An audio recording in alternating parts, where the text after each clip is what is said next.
Imagine a place built for one purpose only, where trains arrived full, but never left with a single living soul. A place so silent, so efficient, so deliberately erased from the earth that almost no one survived to tell what happened there. Belzec was not a camp you were sent to. It was a camp you disappeared into, swallowed by a system so cold and mechanical that even the murderers later struggled to describe it. For most victims, the moment the train doors opened was the last time they ever saw the sky. No roll calls, no numbers, no selections. Just arrival and extinction. And yet, buried beneath that silence is a story the world almost forgot, a blueprint of genocide that shaped everything that followed. This is the forgotten camp of death, the first true factory of killing, the place where the Nazis perfected a system that would claim millions. Today, we will walk into the heart of this machine, step by step, moment by moment, and pull back the curtain on a horror designed to leave no witnesses. Stay with me, because once you see what Belzec really was, you will understand why its silence is one of the loudest warnings history has ever left behind. Chapter 1: The Blueprint of Extermination, Origins Before Belzec. It begins in a forest clearing somewhere in eastern Poland, in the final weeks of 1939. A cold wind sweeps across the countryside, carrying the distant sound of boots on frozen soil. A small group of villagers stands silently as German soldiers march past, their eyes fixed ahead, their faces carved with indifference. None of them know it yet, but this moment, these first weeks of occupation, will become the seed of something far darker than invasion, harsher than oppression, and more monstrous than any system the modern world had witnessed. Something is forming behind the rigid discipline of those soldiers, behind the plans sketched in smoke-filled offices in Berlin. The machinery of genocide, still invisible, still unnamed, is quietly taking shape. And long before Belzec would rise as a purpose-built factory of death, the blueprint for its creation had already begun, hidden beneath layers of ideology, fear, and deliberate cruelty. When Germany invaded Poland in early September, the occupation did not simply bring tanks, uniforms, and banners. It brought an idea, the core of Nazi strategy, a single word with the power to destroy millions: Lebensraum, living space. In theory, an expansion of territory for the German nation. In reality, a cold doctrine that divided human beings into those who deserved to exist and those who did not. To the Nazi leadership, Poland was not a country. It was a blank canvas waiting to be carved up and repopulate with settlers, soldiers, and the symbols of a new order. Every Polish farm, every village, every street in Warsaw or Lublin was categorized, measured, and reassigned. And the people living there, especially the Jews, were treated as obstacles to be removed. You can almost picture the feeling in the air, a suffocating tension, a sense of something vast and shadowed stretching overhead, as if a storm were forming, but no one yet knew where it would break. Despite the cruelty of the occupation, the early months still held a grim uncertainty. The Nazi leadership had not yet decided on a singular method for extermination. What existed instead was a patchwork of brutal experiments. Local commanders tried one method, then another. Orders shifted weekly, sometimes daily. Mass shootings in forests and ditches. Deportations to makeshift camps. Forced relocations, starvation, deliberate exposure to disease. The chaos of experimentation was itself part of the terror, as though the regime were grinding through options, searching for something more efficient, more systematic, more final. The first spark of what would become Belzec flickered within this grim improvisation.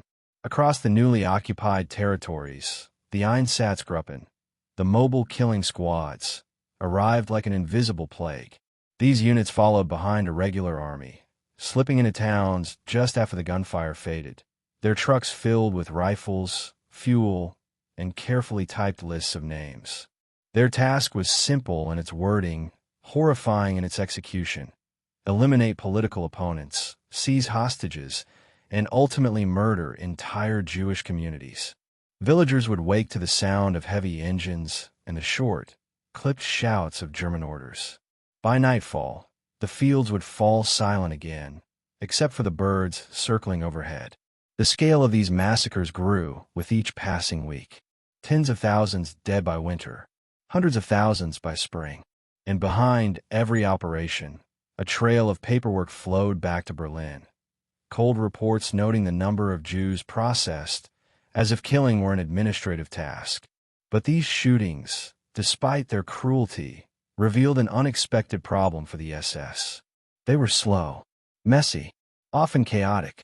Soldiers faltered under the psychological weight of killing entire families at point-blank range. Ammunition was wasted. Witnesses sometimes escaped. The process was brutal, but it was not efficient. Heinrich Himmler saw this firsthand during a mass shooting near Minsk. The bodies piled in a shallow pit, the screams echoing between the trees, the splashes of brain matter on the uniforms of his men. It was too personal, too raw, too slow. In that moment, Himmler's discomfort hardened into a deadly resolve. If Nazi Germany wanted to erase entire populations, it needed a method that separated killer from victim, turning murder into a mechanical act rather than a human one. The search for something better began. The first attempt at systematization came through geography. In late 1939, the Nazis devised the Lublin Reservation Plan, an idea to force Europe's Jews into a vast, swampy region of southeastern Poland. The area around Lublin was isolated, undersupplied, and surrounded by forests. To Nazi planners, it looked like a natural prison, a place where starvation, exposure, and brutality would do the killing without the need for bullets. Trains packed with exhausted families rumbled toward this region, their windows covered, their destinations hidden. People stepped off into makeshift ghettos built from abandoned buildings, barns, and whatever material could be scavenged. Hunger gnawed at the air. Children cried for food. Typhus spread like wildfire. This reservation was not a homeland. It was slow death disguised as relocation. Yet even this proved too disorganized, too sprawling. Too many people survived longer than the regime wanted. As winter tightened its grip on Poland, a grim realization settled among the leadership of the SS. Starvation and disease were killing too slowly. Mass shootings required too many men and too much time. Deportations scattered victims instead of eliminating them. If Germany wanted a continental empire cleansed of Jews, the solution needed to be industrial. A machine, not a method. A system, not a series of improvised massacres. This thinking led Himmler and Odilo Globoknik, the ruthless SS and police leader in Lublin, to begin exchanging letters about more effective possibilities. Neither man wrote the word extermination, but both understood what they meant. Their correspondence spoke in coded language, accelerated measures, special treatment, final solutions for the population question. Every phrase dripped with concealed violence. Meanwhile, smaller experiments were already underway. At fortresses, abandoned factories, and psychiatric institutions across occupied Poland, the Nazis began testing gas as a tool of murder. Carbon monoxide from engine exhaust was piped into sealed rooms. Victims were told they were showering, disinfecting, or being transferred. Instead, they collapsed within minutes. These tests were observed carefully. How long until consciousness faded? How much fuel did the engine consume? How many people could be killed at once without damaging the building? Each experiment was logged in cold detail, as though these were scientific trials rather than mass murder. On the ground, soldiers and police forces sensed a shift. Orders became shorter, harsher. Deportations increased. Ghettos expanded and tightened. The smell of overcrowded streets, sweat, waste, sickness grew stronger by the week. German officers walked through towns with notebooks, counting, categorizing, planning. In many ghettos, rumors spread like drifting smoke. Something new was coming, something worse than shootings, worse than starvation. People whispered at night that the Germans were building places where death would come quickly, quietly, in a way no one could fight. No proof existed yet, but the fear was palpable. By 1941, the Nazi vision for Poland was being drawn on maps in Berlin and implemented with terrifying precision. Poland was sliced into zones. Some areas were marked for German settlement, fertile land, good infrastructure, strategic roads. Other regions were shaded dark, designated as Jewish dumping grounds. Between these zones stood the ghettos, each a temporary holding pen awaiting further orders.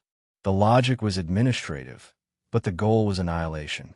The Germans spoke of populations to be removed, to be processed, to be evacuated. Every euphemism pulled Europe one step closer to industrial killing. Across the Eastern Front, as Germany launched its invasion of the Soviet Union, the killings intensified again. Einsatzgruppen followed the army into newly conquered territories, murdering entire villages. Tens of thousands shot in ravines, forests, and open fields. By late summer, well over 1 million Jews were dead. Yet even this staggering number did not satisfy Nazi leadership. Shooting was still too slow, too public, too prone to error. What the regime needed was a place where death could be produced the way factories produce machinery, predictable, repeatable, and with no trace left behind. This realization marked the turning point.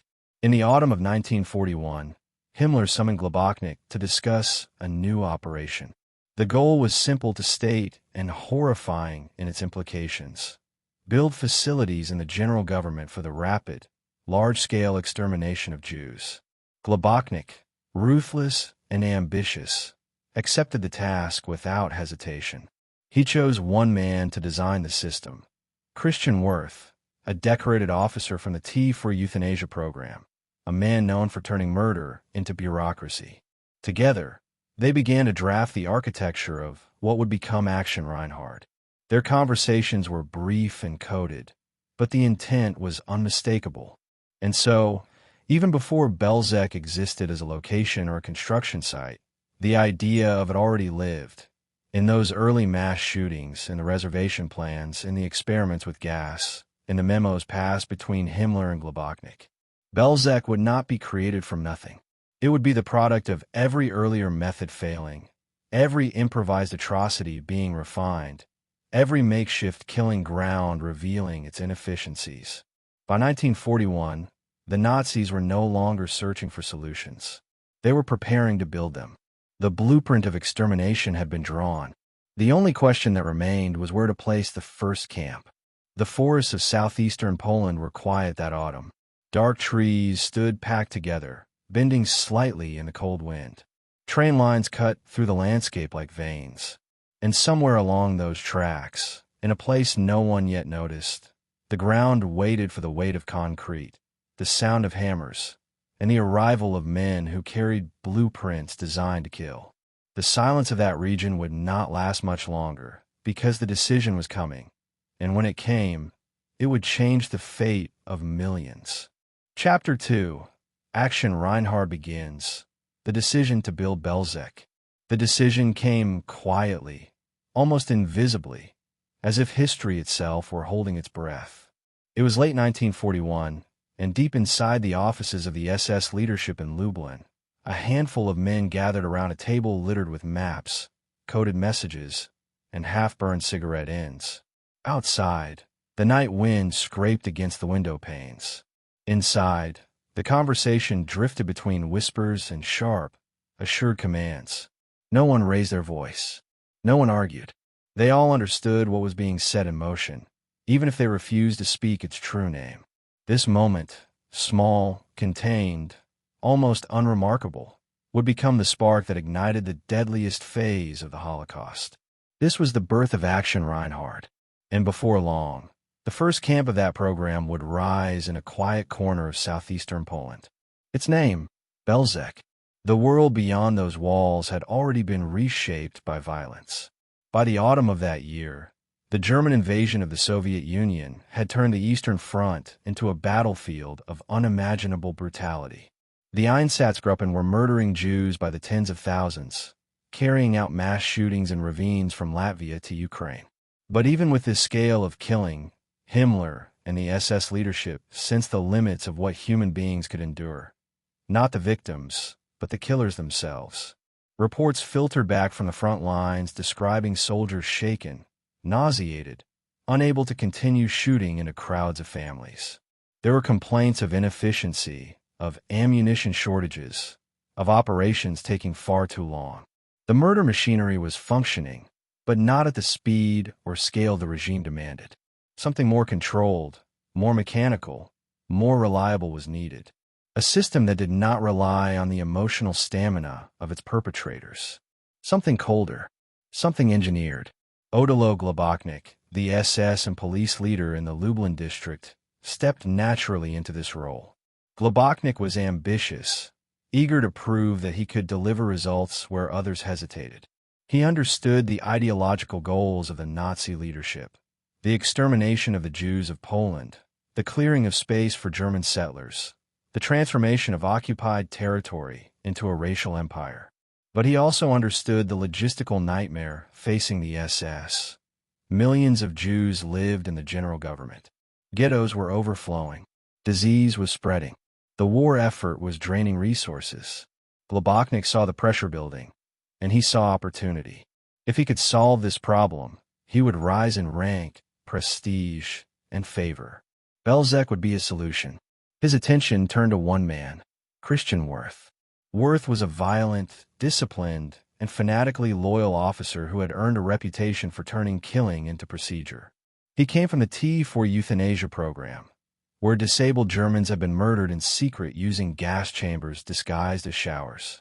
Wirth's methods were ruthless, clinical. He believed in order, precision, and efficiency. When Globoknik presented him with the task of building a new kind of killing center, not a concentration camp, but an extermination facility, Wirth accepted without hesitation. He had already learned how to kill behind closed doors. Now he would refine that process into something unprecedented. Documents from this period reflect a strange duality, the clarity of their intent and the vagueness of their language. Memos spoke of accelerated measures, processing, evacuations, and special actions.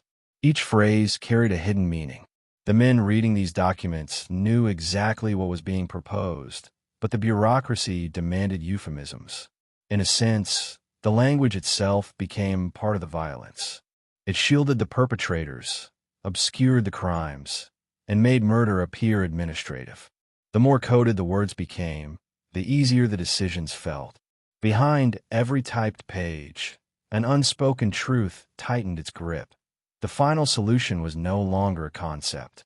It was becoming policy. While these plans were forming, the situation in the ghettos grew more desperate. In Lublin, Warsaw, Krakow, and across the smaller towns of Galicia, Jewish councils struggled to maintain some semblance of life amid starvation, overcrowding, and terror. The smell of rotting garbage drifted through narrow streets, where thousands of people were crammed into spaces meant for a fraction of that number. Children cried from hunger. Mothers traded furniture for scraps of bread. Men waited in labor lines, hoping for work permits that might delay their deportation. The sound of boots on cobblestones could send waves of panic through entire districts. And beyond these ghettos, rumors traveled faster than food. Stories of mass shootings in the East spread like poison. People spoke in low voices about entire towns disappearing overnight. But no one could imagine what was coming next. The idea itself was too monstrous. Within the SS leadership, however, the urgency was clear. In November 1941, construction orders began circulating through Globoknik's office. They were brief, logistical, and chillingly direct. A new facility was to be built near the small village of Belzec, close to rail lines, isolated from major population centers, and easily concealed by forests. The location offered natural camouflage. Trains could arrive with minimal attention. The terrain could be shaped to hide whatever happened inside the camp. Workers were recruited, materials gathered, and designs drafted. Wirth inspected the site personally, walking through the mud with a cigarette between his teeth, sketching layouts, imagining the flow of victims from arrival to death. His vision was methodical. No delays, No bottlenecks, no escapes. Belzec was designed from the start to be a one-way system. The first sketches bore a disturbing resemblance to a factory diagram. There would be two main sections, one administrative, one for killing. Watchtowers would rise above fences of barbed wire and wooden planks. A ramp would receive the incoming trains. A corridor, later nicknamed the tube or the schlouch, would funnel victims into gas chambers powered by a large engine. Bodies would be buried in massive pits behind the building. Wirth obsessed over every detail. How many cars a train could hold? How many people could be pushed through the tube in 1 hour? How long it took for carbon monoxide to fill a sealed room? How the screams would be muffled? How quickly burial teams could clear the chambers for the next transport? It was as though he were designing machinery, not a place for human beings. Meanwhile, in Berlin, Reinhard Heydrich, head of the Reich Security Main Office, was drafting his own vision for the final solution. He convened his staff, reviewed reports, assessed numbers. Millions to be killed. Millions more to be deported, enslaved, or starved. The logistical challenge was immense. Yet Heydrich saw Globoknik's plan, and the coming camp at Belzec, as a perfect model for what was needed. It would be the first testing ground for mass, mechanized extermination. If it succeeded, similar camps could be built across occupied Poland. The killing could become standardized, predictable, industrial. Heydrich approved the project, giving Globoknik and Wirth the authority they needed. Belzec was no longer an experiment. It was a mission. At the same time, the war in the East was beginning to shift in ways that intensified the urgency of extermination. The German advance slowed. Winter drew in, bringing snow, ice, and the bitter crackle of frozen forests. Soviet resistance stiffened. The dream of a swift victory faded. And with it came a new fear among the Nazi leadership, that Jews in the East might be liberated if the Soviet counteroffensive succeeded. This fear did not lead to restraint. It led to acceleration. Hitler ordered that the Jewish question be resolved swiftly, decisively, before the war's momentum changed. The pressure filtered down the chain of command. Kill faster. Eliminate evidence. Make the East secure. Belzec, still under construction, was becoming more essential with each passing day. Inside Globoknik's headquarters in Lublin, the atmosphere changed. Staff members noticed a shift in tone. The orders were sharper, stripped of ambiguity. Meetings were shorter. Decisions were made quickly. Guards and auxiliary forces were reassigned with little explanation. Construction materials were diverted from other projects. Everything pointed to Belzec. Even the way people spoke about it, cautious, hushed, as though naming it directly might reveal too much, signaled its importance.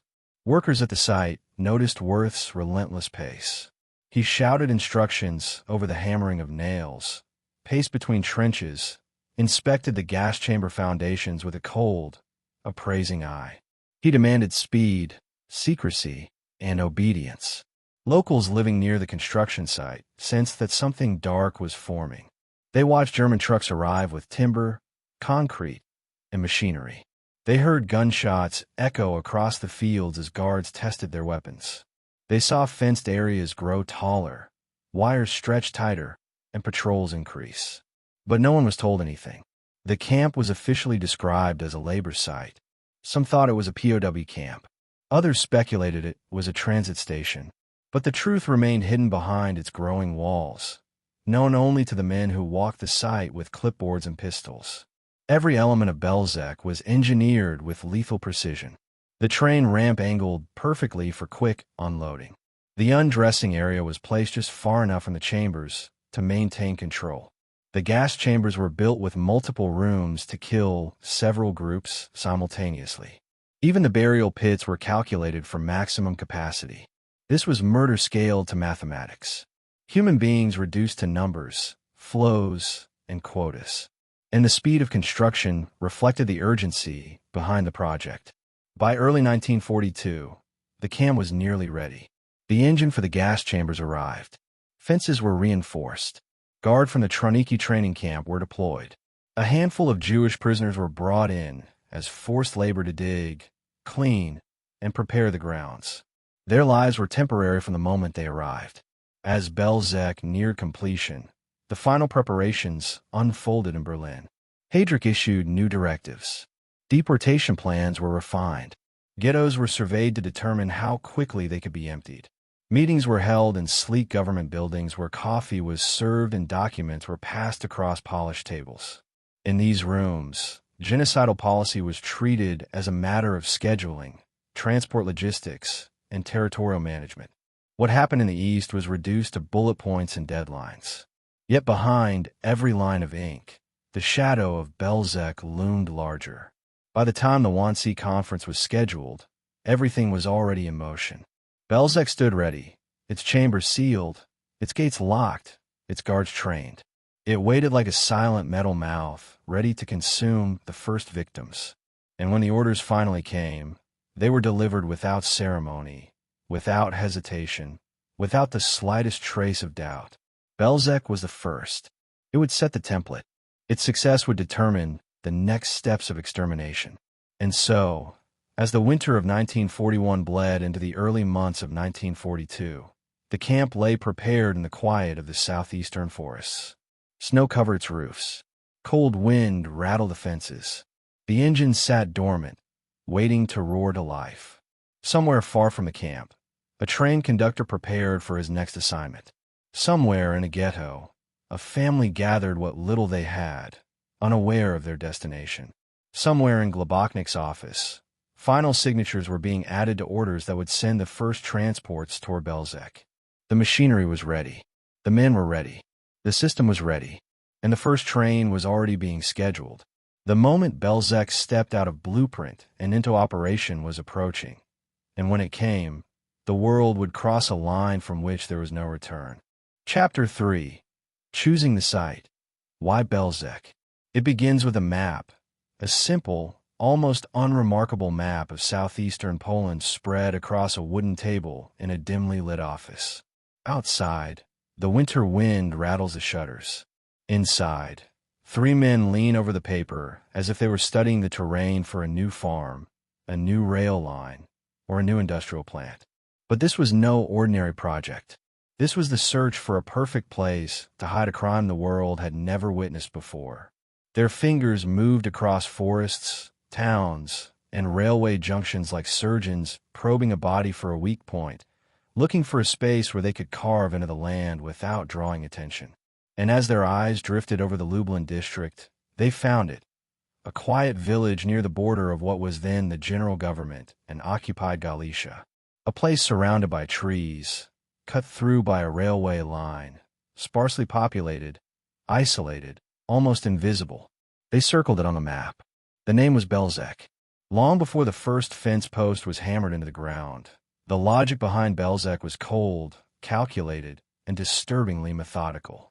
Globoknik had been tasked with finding a site for mass extermination, the first of its kind under Aktion Reinhard. He knew the requirements. It had to be remote enough to avoid suspicion, but not so remote that transporting thousands of victims each week would be impractical. It needed rail access, forest cover, proximity to ghettos packed with Jews, and terrain that could be manipulated easily. The land near Belzec offered all of this. Dense wood shielded sightlines. The ground was soft enough to dig immense burial pits. And critically, it sat directly on the Lublin-Lwów Railway, a line already pulsing with deportation traffic. Every train that stopped there could be explained as a routine movement of laborers or prisoners.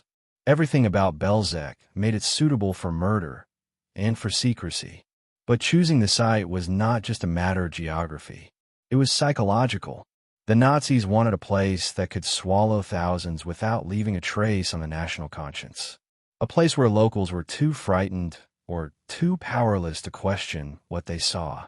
Belzec's villagers lived quiet, rural lives shaped by war, occupation, and fear. When German surveyors began appearing, walking the terrain with measuring tapes and sketchbooks, the locals kept their distance.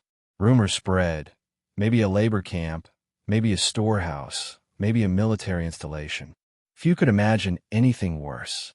And yet, at night, Many residents could not ignore the sense of unease that crept into their homes. Something was wrong. Something was forming that felt heavy, ominous, unnatural. But fear taught them silence. Silence would soon become the defining sound of Belzec. Christian Wirth arrived at the site in late 1941, his boots sinking slightly into the half-frozen soil as he walked the perimeter of what would become a killing ground. He was not a man who hesitated. He assessed the terrain like a craftsman inspecting materials. He studied the angle of the railway track, the spacing between trees, the height of nearby hills, the dip in the earth where mass graves could be dug. He listened to the wind, gauging how sound would travel. He paid attention to where the sun rose and set, calculating visibility. He imagined the flow of people, from train to undressing area, from undressing area to gas chambers, from gas chambers to burial pits, and every movement had to be controlled, directed, contained. Belzec was not just a site. It was a blueprint, a design waiting to be executed. One of the most critical features of the land was the natural slope near the railway embankment. To most, it was just an uneven rise in the soil. To Wirth and his staff, it was an opportunity. The slope could help conceal the camp from the tracks. Trees could be left standing as a natural barrier, and the ground's softness meant bodies could be buried quickly, silently, without heavy machinery. Wirth walked along the slope, ran his glove through the soil, and nodded. This would work. The earth itself seemed willing to absorb the horrors that were coming. The railway line was another decisive factor. Belzec sat between Lublin and Lwów, two major centers of Jewish population. From both directions, trains could be rerouted easily. Deportations could be disguised as resettlement to the east. No unusual paperwork. No special provisions. Even the German railway workers would not need to know the true purpose. They only needed to deliver the trains. Wirth insisted that the unloading ramp be built close enough to the main line to make transfers efficient, but far enough that the engine noise and shouts would not draw attention. The camp needed to operate like a hidden mouth, taking in transports and consuming them before the outside world even noticed. As the planning continued, additional considerations emerged: the availability of local infrastructure, the presence of Polish and Ukrainian labor that could be coerced into helping with construction, and the ease with which the SS could guard the site. Belzec's proximity to several small villages meant that labor could be requisitioned quickly. The nearby forest provided ample timber. The hills offered natural lookout points. And because southeastern Poland was already heavily militarized, extra troops could be deployed without raising suspicion. Everything about the area matched the regime's needs. It was as if Belzec had been waiting for them. The next step involved reconnaissance, subtle, discreet, designed to gather information without revealing too much. German officers visited the local Polish administration, claiming they were evaluating land for a labor camp. They inspected private properties, barns, and fields. They spoke politely, as if their interests were purely administrative. But beneath their courtesy was a chilling calculation: which roads could be blocked, which houses could be cleared, which areas offered the best vantage points for guards. The villagers watched uneasily from behind half-opened shutters as the officers moved like predators marking territory. Nothing seemed overly threatening, yet nothing felt normal either. Once the site was approved, the transformation began with startling speed. Trees were felled, ground was leveled, construction stakes pierced the soil. Wooden posts rose along the perimeter, forming what looked like the skeleton of a large enclosure. At first, curious locals wandered near the site, trying to see what was being built. They were quickly chased away by armed guards. Warning signs went up. Barbed wire was stretched along the fence line. Soon the area felt less like a construction zone and more like a forbidden country within their own village. Even without knowing its purpose, people sensed that the land had been contaminated by fear. The early layout of Belzec reflected the intentions behind its construction. The northern section would be administrative, guard barracks, workshops, storage buildings. The southern section, hidden by fences and foliage, would contain the gas chambers and burial pits. A narrow corridor would connect these sections, forcing victims to walk in a single, controlled line from arrival to death. This corridor would later be expanded, fortified, and renamed the Tube. But even in these early plans, its purpose was clear: direct human beings like cattle toward slaughter. Wirth walked this imagined path many times, pacing the distance, calculating timing, ensuring no one could escape once the process began. Efficiency ruled every inch of the design. What made Belzec particularly insidious was how ordinary it appeared from the outside. The fences were made of wood. The buildings were low and utilitarian. Smoke did not yet rise from chimneys. On a foggy morning, the camp blended with the landscape, its outline barely visible from a distance. This was intentional. The Nazis understood that the success of Aktion Reinhard depended on secrecy. A camp that looked like a prison would attract questions. A camp that looked like a farm or storage yard would not. The land near Belzec was perfect for this illusion: quiet, rural, unremarkable. But even as construction progressed, new challenges emerged. The land, though soft, held large quantities of groundwater.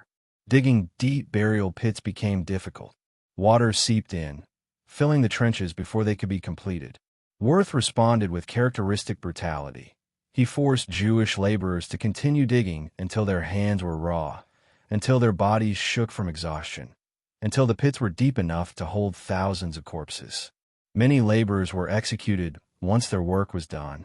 They were the camp's first victims, buried in the soil they had carved open. The ground's tendency to flood also influenced the placement of the gas chambers. They had to be built on slightly higher terrain, away from the marshy areas where the earth might shift under pressure. Wirth adjusted the blueprints, ordered new foundations, and ensured the building would stand firm.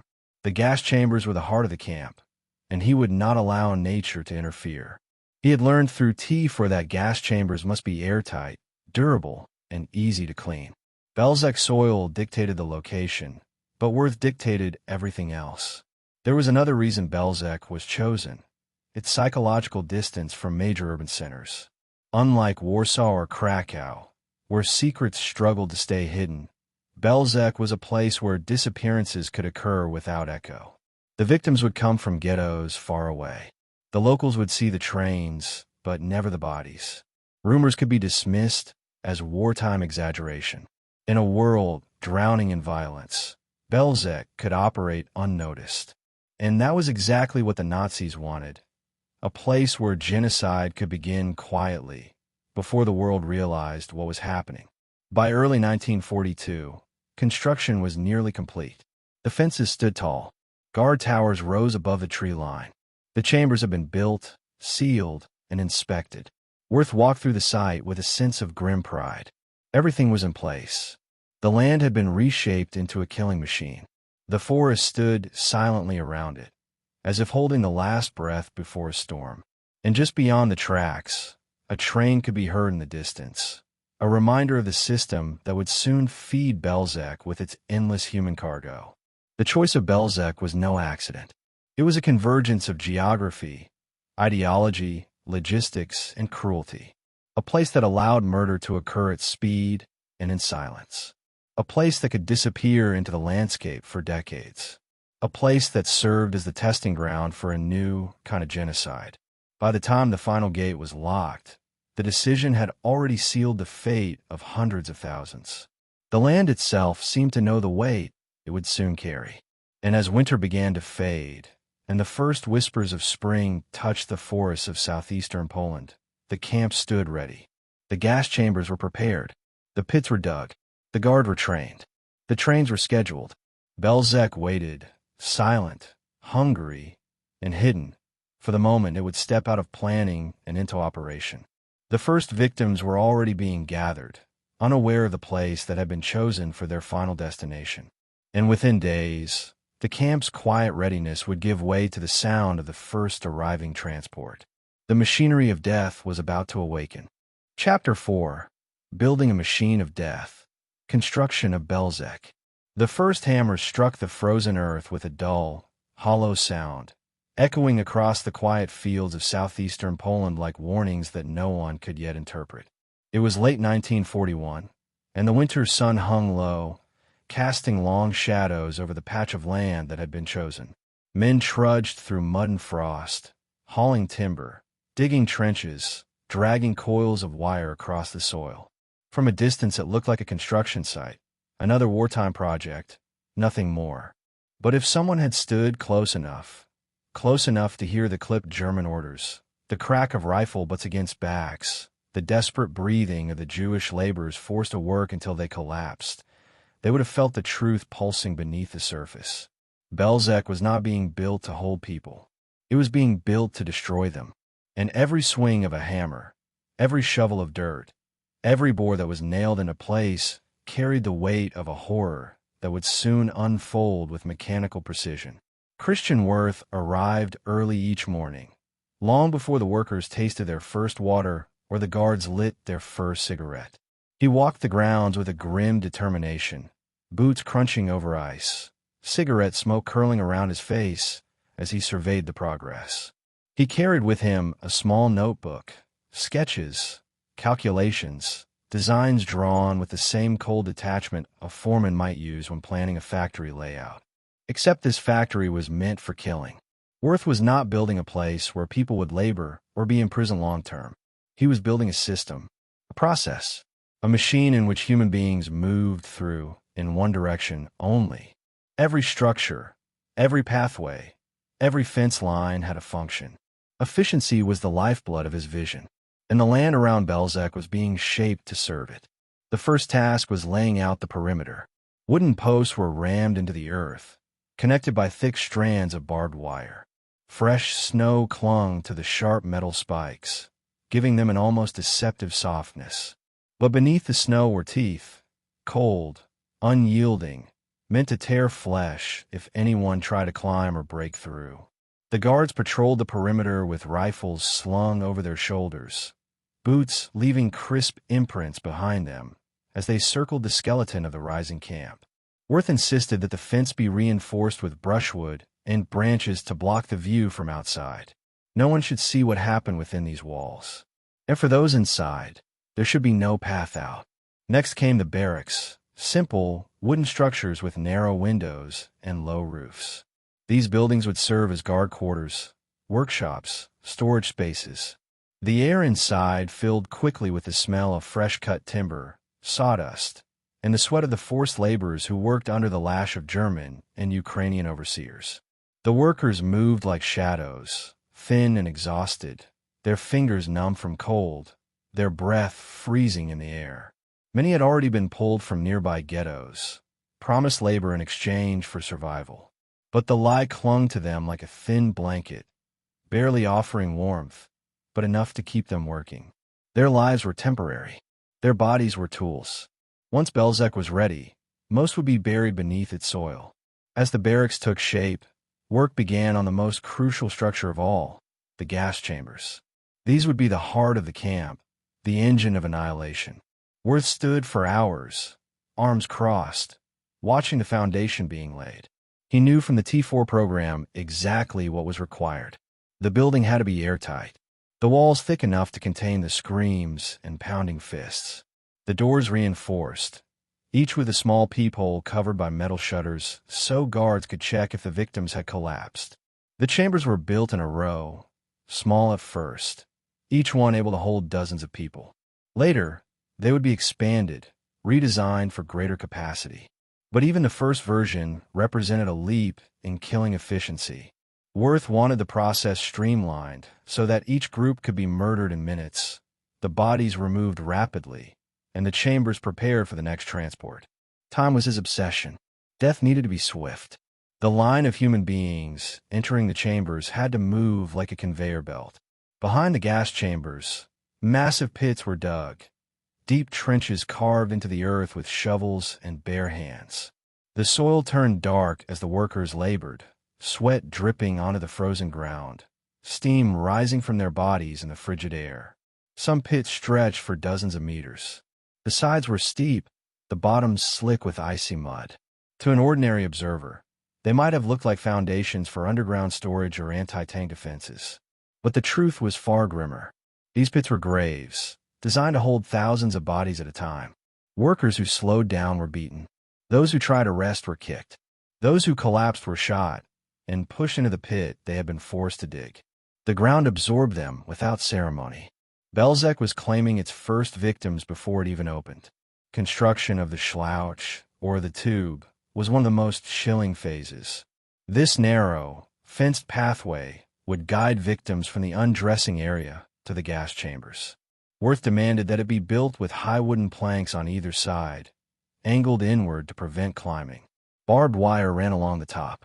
The corridor twisted slightly, creating a visual barrier so victims could not see what awaited them at the end.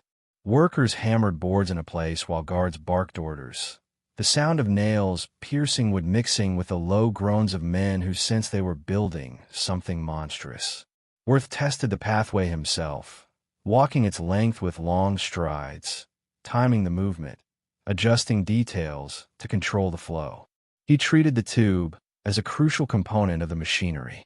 A funnel, a chute, a final passageway for those condemned to die. As the physical structures rose, the camp's operations began taking shape behind the scenes. Trucks arrived carrying materials: timber, metal fixtures, tools, rolls of barbed wire. But they also brought something else: the killing engine. This engine, salvaged from a Soviet tank, was installed near the gas chambers, its exhaust pipe connected directly to the sealed rooms. Wirth inspected the machine with a mechanic's eye, ensuring the valves worked, the hoses were secure, the engine powerful enough to produce lethal carbon monoxide. When the engine was tested for the first time, a cloud of dark smoke rose into the air, drifting over the forest. The guards watched silently, the vibration of the machine thrumming through the wooden walls. It was a sound that would soon become the background noise of mass murder. Guard recruitment also intensified during this phase. Ukrainian auxiliaries brought from the Troniki training camp arrived in small groups, wearing mismatched uniforms and carrying rifles. Some were volunteers. Others were prisoners of war who chose collaboration over starvation. They were taught how to patrol, how to force prisoners into formation, how to follow Wirth's system without question. Many had little understanding of what Belzec was supposed to be. But under Wirth's command, that ignorance faded quickly.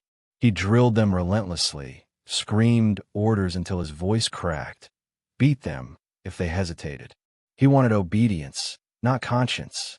If a guard showed reluctance, he was reassigned or punished. Those who learned quickly became valuable parts of the machinery. Those who resisted disappeared. Inside the camp, the atmosphere grew heavier with each passing week. The smell of cutwood lingered in the air, mixing with smoke from burning brush piles. Puddles of melted frost reflected the skeletal outlines of rising buildings. Workers coughed into their hands, their breath fogging the air as they dragged planks, hammered nails, dug foundations. Sometimes they heard faint laughter from the guards' barracks or the sharp scrape of metal as rifles were cleaned. The camp felt alive in its own way, like a giant organism being assembled, bone by bone, nerve by nerve, waiting for its first heartbeat. And that heartbeat would come in the form of a train. By January 1942, Belzec reached a stage where Wirth could begin testing the facility. He walked the grounds from dawn until dusk, adjusting the placement of fences, ordering new locks, repositioning signs. He instructed workers to build a wooden hut where Jewish victims would be forced to undress. He tested the locking mechanisms on the chamber doors. He timed how long it took to march a group of workers from one end of the tube to the other. He watched men dig graves and ordered them to dig deeper, wider, faster. He was a conductor preparing an orchestra, not of instruments, but of death. One of the most disturbing elements of construction was the deception built into the camp. Wirth ordered signs to be hung that implied sanitation and processing. He arranged for fake medical symbols to be painted near the chambers. He wanted the victims to believe they were heading to disinfection, not execution. Panic slowed down the process. Calm, even if based on lies, made everything more efficient. The gas chambers themselves were disguised as bathhouses. Wooden steps led up to the doors. A few hooks were installed on the walls of the undressing room to maintain the illusion of normalcy. All of it was meant to soothe, deceive, and ultimately trap people in their final moments. Outside the camp, villagers watched the construction with growing dread. They heard the gunshots when laborers were killed. They saw trucks moving in and out at odd hours. They glimpsed the tall walls rising above the fields. Many avoided passing too close. Others whispered prayers as they walked by. But no one dared question the Germans. The occupation had taught them fear, and Belzec amplified that fear into something heavy and suffocating. Even the animals seemed uneasy. Horses snorted at the smell of diesel and smoke. Dogs barked at the unfamiliar sound of the killing engine. Something in the land felt disturbed. The final phase of construction involved creating the illusion of normal operation. Wirth ordered piles of firewood to be stacked in certain areas, as if the camp needed fuel for heating rather than cremation. Tools were arranged neatly. The administrative block was cleaned and organized. Guard rotations were planned. The camp schedule was drafted to coordinate with railway timetables. It was all part of a performance, a grim choreography meant to mask the brutality that would soon erupt. Everything needed to function smoothly, seamlessly, without interruption. By February 1942, Belzec was nearly complete. Only small adjustments remained: reinforcing the tube, leveling ground near the pits, clearing brush around watchtowers. Wirth assembled the guards and staff, walking them through the procedures step by step. He demonstrated how to force victims off the trains, how to herd them into the undressing area, how to control the flow, how to lock the gas chamber doors quickly. He explained with cold precision how to remove the bodies, extract valuables, transport corpses to the pits, and prepare the chambers for the next group. There was no ceremony, no hesitation, no moral conflict in his voice. This was the system he had been chosen to build, and it was ready. The last Jewish laborers were executed shortly after construction ended. They had seen too much, walked the camp too many times, touched the walls of the chambers, dug the pits, and watched the guards rehearse. Their bodies were thrown into the graves they had carved out. A fresh layer of soil was spread over them, as if covering the final evidence of early witnesses. Belzec was now sealed. Fresh laborers would be brought in after operations began, but they too would eventually be killed. This was the nature of the camp. Everyone who helped build it, maintain it, or operate it was expendable. Everyone except the architects. In early March 1942, the camp stood in full silence for the first and only time. The fences were tall. The chambers were sealed. The engine was oiled and ready. The pits lay empty, dark and waiting. Guards stood at their posts, rifles slung across their chests, eyes scanning the horizon. And in the distance, faint but growing, came the rumble of a train. The moment had arrived. Belzec was no longer a construction site. It was a machine designed not to hold life, but to erase it. And as that first transport drew closer, its wheels clattering across the frozen tracks, the camp seemed to inhale, preparing for the work it was built to do. The machinery of death was ready to awaken. Chapter 5. The First Experiments. Trial Killings Before Full Operation. The first train did not bring thousands. It did not bring a column of terrified families clutching bundles of clothes or children half asleep from exhaustion. It came quietly, almost cautiously, as if the machinery of death needed to test its own heartbeat before it could devour the masses. It was early 1942, the cold still biting the air, when that small transport rolled toward Belzec. The engine hissed, the wheels screeched, and a thin cloud of steam drifted into the sky above the still unfinished camp. The guards stiffened, their rifles slung awkwardly, as if they were unsure of the choreography that would soon become routine. The Jewish laborers paused in their work, sensing that whatever they had built was about to reveal its true purpose. Everything felt suspended, like the world was inhaling sharply before crossing a threshold. Belzec, for the first time, was about to kill. Christian Wirth stood near the tracks, arms folded, watching the train approach with the cold focus of a man inspecting a machine he constructed from memory. This was not about hatred, rage, or emotion. This was about process, precision, timing. He wanted to see how the camp functioned under strain, how the layout, the fences, the tube, the engine, and even the guards responded when real victims were introduced. These weren't mass arrivals. They were tests, experiments, a grotesque rehearsal for murder on an industrial scale. But for the people inside those cars, exhausted, hungry, confused, the test was not a rehearsal. It was the last chapter of their lives. The victims were pulled from nearby ghettos, small groups of elderly people, women, and sick or disabled Jews the Nazis deemed unfit for labor. They had been told they were being moved to a quarantine station or sent for medical evaluation. Some believed it. Many did not. Fear settled over them like a heavy coat as they stepped off the train, the cold wind cutting across their faces. The guards shouted, pushing them into loosely organized lines. Dogs barked. Rifle bolts snapped open and shut.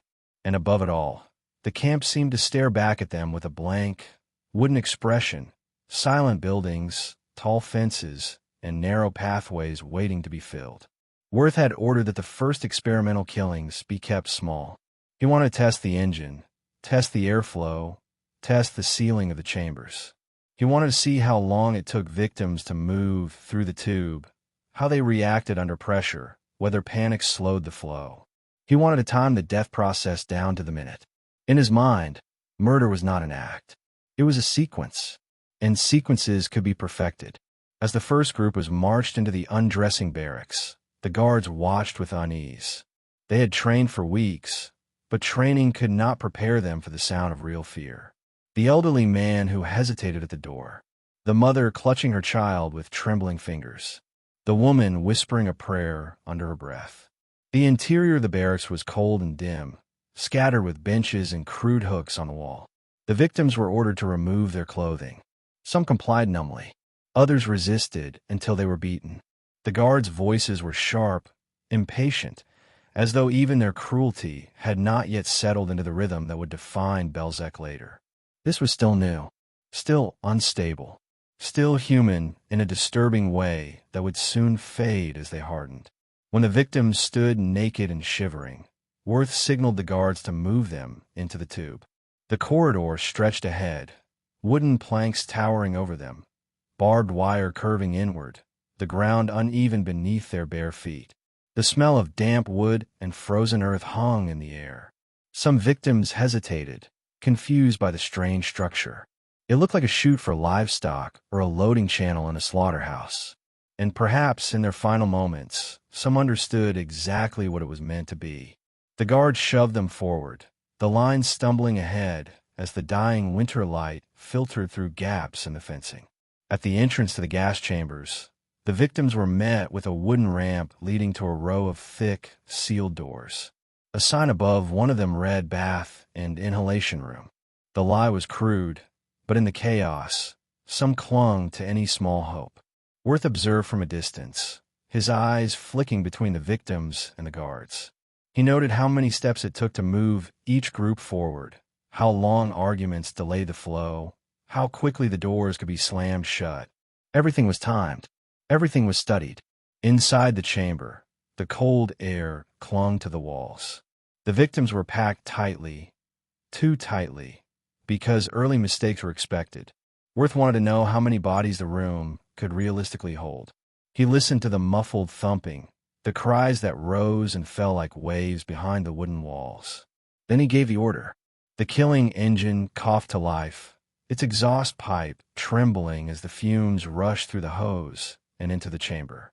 The sound of the engine filled the air, deep, irregular, choking. Guards shifted uneasily, some turning away. A few whispered to one another, trying to distract themselves from the noise and what it meant. Jewish laborers, forced to stand nearby, lowered their eyes, refusing to look toward the chamber as the minutes dragged on. Carbon monoxide filled the room slowly, swirling through the cramped space as the cries turned to pounding, then to choked gasps, then to silence. The first experimental gassing took far too long. Wirth made a note. The engine output needed adjusting.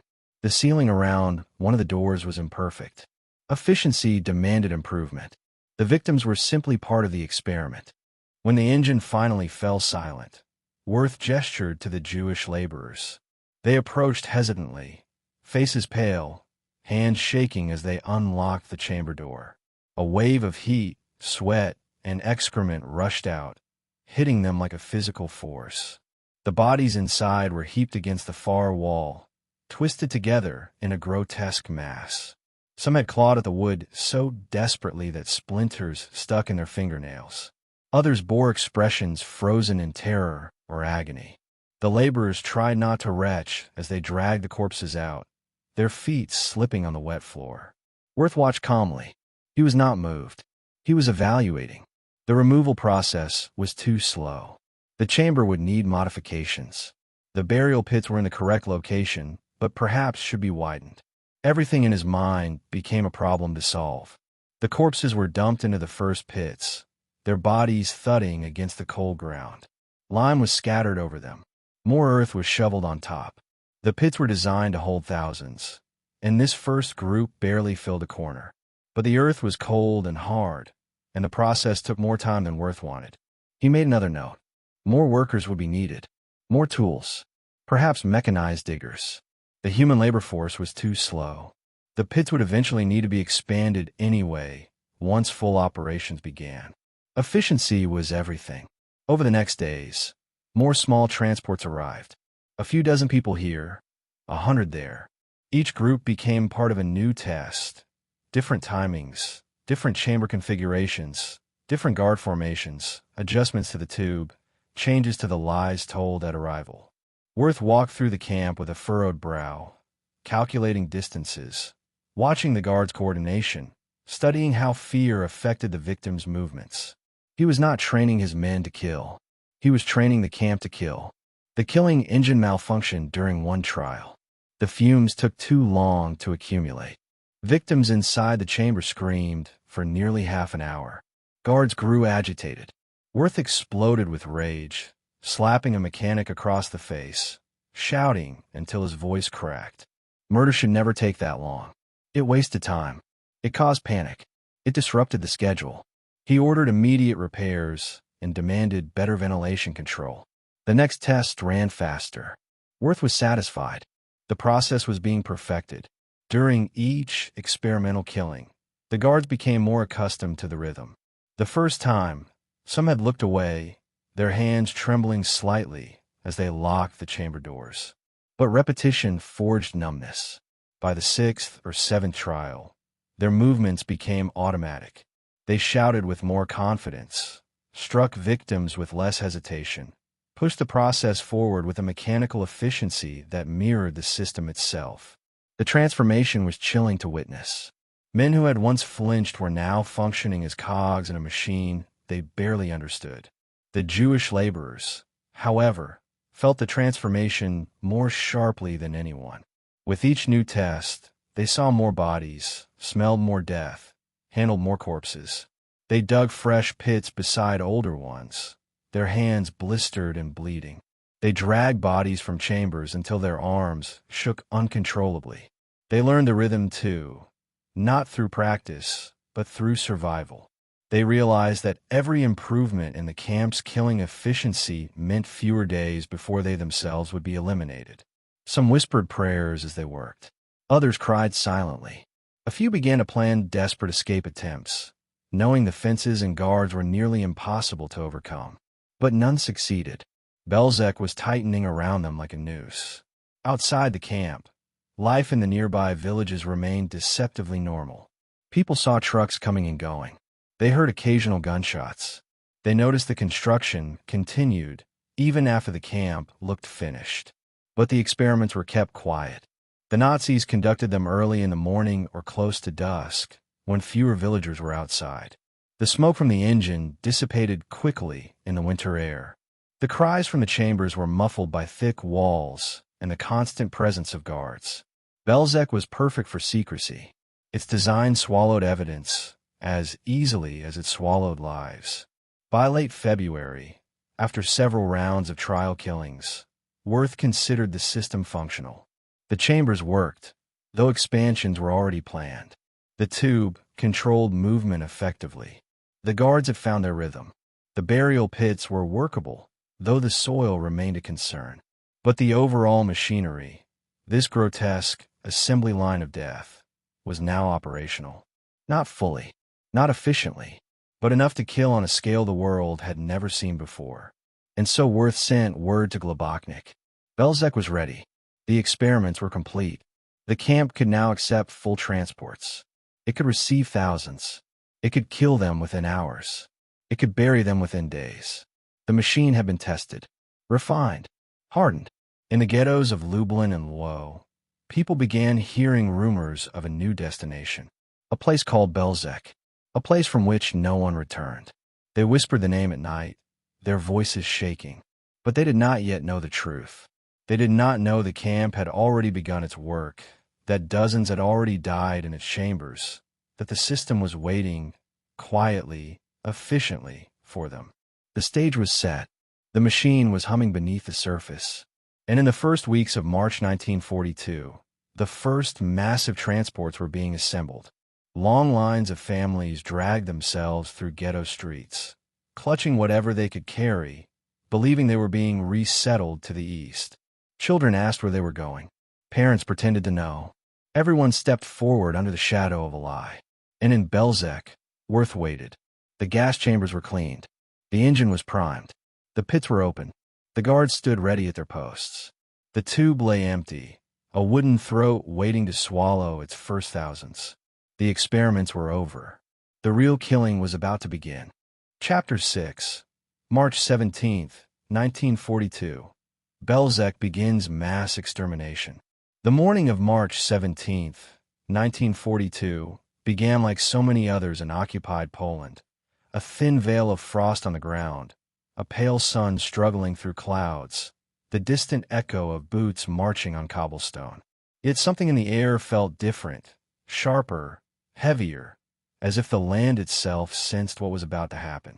In the ghettos of Lublin and Lwow, families were shaken awake before dawn, herded in the streets by German orders barked through loudspeakers. Mothers clutched children, fathers carried bags of food, elderly people leaned on makeshift canes.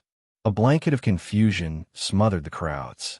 Rumors had been spreading for weeks: resettlement to the east, labor camps, new ghettos.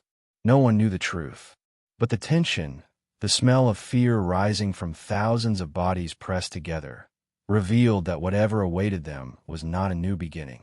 It was an ending. The first mass transport of Belzec was forming. At the Lublin station, steam billowed from the locomotive as if the engine itself were breathing nervously. The sealed boxcars stood lined up in rows, wood worn smooth, metal hinges frostbitten. The Germans shouted for faster movement, pushing people into the cars with rifle butts. Infants cried. Someone fainted. A suitcase fell open, spilling clothing that was grabbed by strangers desperate for scraps. A woman pleaded with a guard to let her keep her mother's blanket. He tore it from her hands and threw her into the wagon. The doors slammed shut, one after another, each closing like a coffin lid. By the time the engine groaned to life, more than 1,500 Jews were crammed inside, pressed chest to back, shoulder to shoulder, barely able to breathe. The train lurched forward. The journey toward Belzec had begun. Inside the boxcars, darkness swallowed the passengers. Only thin slits of light pierced through cracks in the wooden boards. The air rapidly thickened with sweat, exhaled breath, and the sour smell of fear. Babies whimpered against their mothers' necks. Men tried to stand on tiptoe to catch a gasp of cool air near the ceiling. Someone began praying softly, a murmur that spread through the crowd like a trembling wave. The train rattled over tracks, each jolt sending bodies crashing into one another. Hours passed without water, food, or rest. When someone collapsed, they stayed where they fell. When someone cried out, their voice blended with the steady rhythm of wheels grinding against metal. What the passengers didn't know, what none of them could even imagine, was that the journey itself had been calculated. The time, the conditions, the lack of food and water. It softened resistance, drained strength, and prepared them, unknowingly, for the final moments that awaited them at the end of the line. At Belzec, Wirth stood on the unloading ramp, watching the horizon for the plume of smoke that would signal the train's approach. This was the day he had prepared for. Weeks of construction, countless test killings, endless calculations. Today, the system would be truly tested, not with a handful of victims, but with thousands. If it worked, Belzec would become the model for Aktion Reinhard. If it failed, adjustments would be made until it didn't. But Wirth was confident. The engine was ready. The chambers had been reinforced. The guards drilled to the point of exhaustion. Every component of the machinery had been sharpened and aligned. Now, the first full transport would determine whether this machine could run at the speed the Nazi leadership demanded. When the train finally appeared, its whistle piercing the cold morning air, the camp seemed to inhale. The guards tensed. The dogs barked. The Jewish laborers watched with hollow eyes, knowing that the arrival of thousands meant their own deaths would soon follow. The locomotive screeched to a halt beside the ramp, sparks flying beneath the wheels. For a moment, there was silence, an eerie quiet broken only by the hiss of escaping steam. Then Wirth raised his hand, and the doors were flung open. What came next was chaos wrapped in calculation. The prisoners stumbled out, blinded by sunlight after hours of darkness. Some collapsed immediately, unable to stand after the journey. Others gasped for air, clutching their chests. Children cried for parents lost in the crush. The guards shouted, striking anyone who hesitated. Dogs lunged at the crowd, snapping at legs and clothing. The air filled with a mixture of sweat, blood, diesel smoke, and the raw scent of terror. People looked around desperately, searching for familiar landmarks, trying to understand where they were. But Belzec offered no clues, no signs, no identifiers, nothing to suggest they were entering a place designed solely for death. The victims were divided into lines, men on one side, women and children on the other. Wirth paced calmly among them, observing their reactions, noting weaknesses in the process. The guards, following rehearsed instructions, shouted at the victims to move toward the undressing barracks. They were told they would be disinfected, washed, given new clothing, and prepared for labor. The lies came quickly, smoothly, delivered with a false authority. Many victims clung to these words, desperate for something to believe. Hope, even if built on deception, could soften panic. That was the point. Panic slowed the flow. Hope accelerated it. The system required speed. Inside the undressing barracks, the atmosphere thickened with dread. Women held their children close, whispering promises that they would stay together. Men tried to comfort their families, even as guards ripped them apart. Clothing piled up in chaotic heaps, coats, shoes, scarves, shawls, everything stripped away under barking orders and the whip-crack of rifle butts. Some begged to keep a photo, a ring, a child's toy, anything that connected them to the lives they were losing. But the guards tore these from their hands, throwing them into sacks or kicking them aside. Naked and shivering, the victims were driven toward the tube, a narrow fenced pathway stretching toward the gas chambers. As they moved through the tube, the sound of their bare feet on frozen earth echoed between the tall wooden walls. Many walked in stunned silence. Others clutched each other, whispering hurried prayers. Some realized the truth as they neared the chamber doors.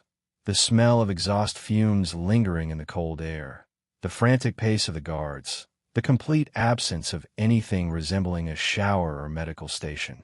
A woman began to scream. A man tried to run. Both were shot without hesitation.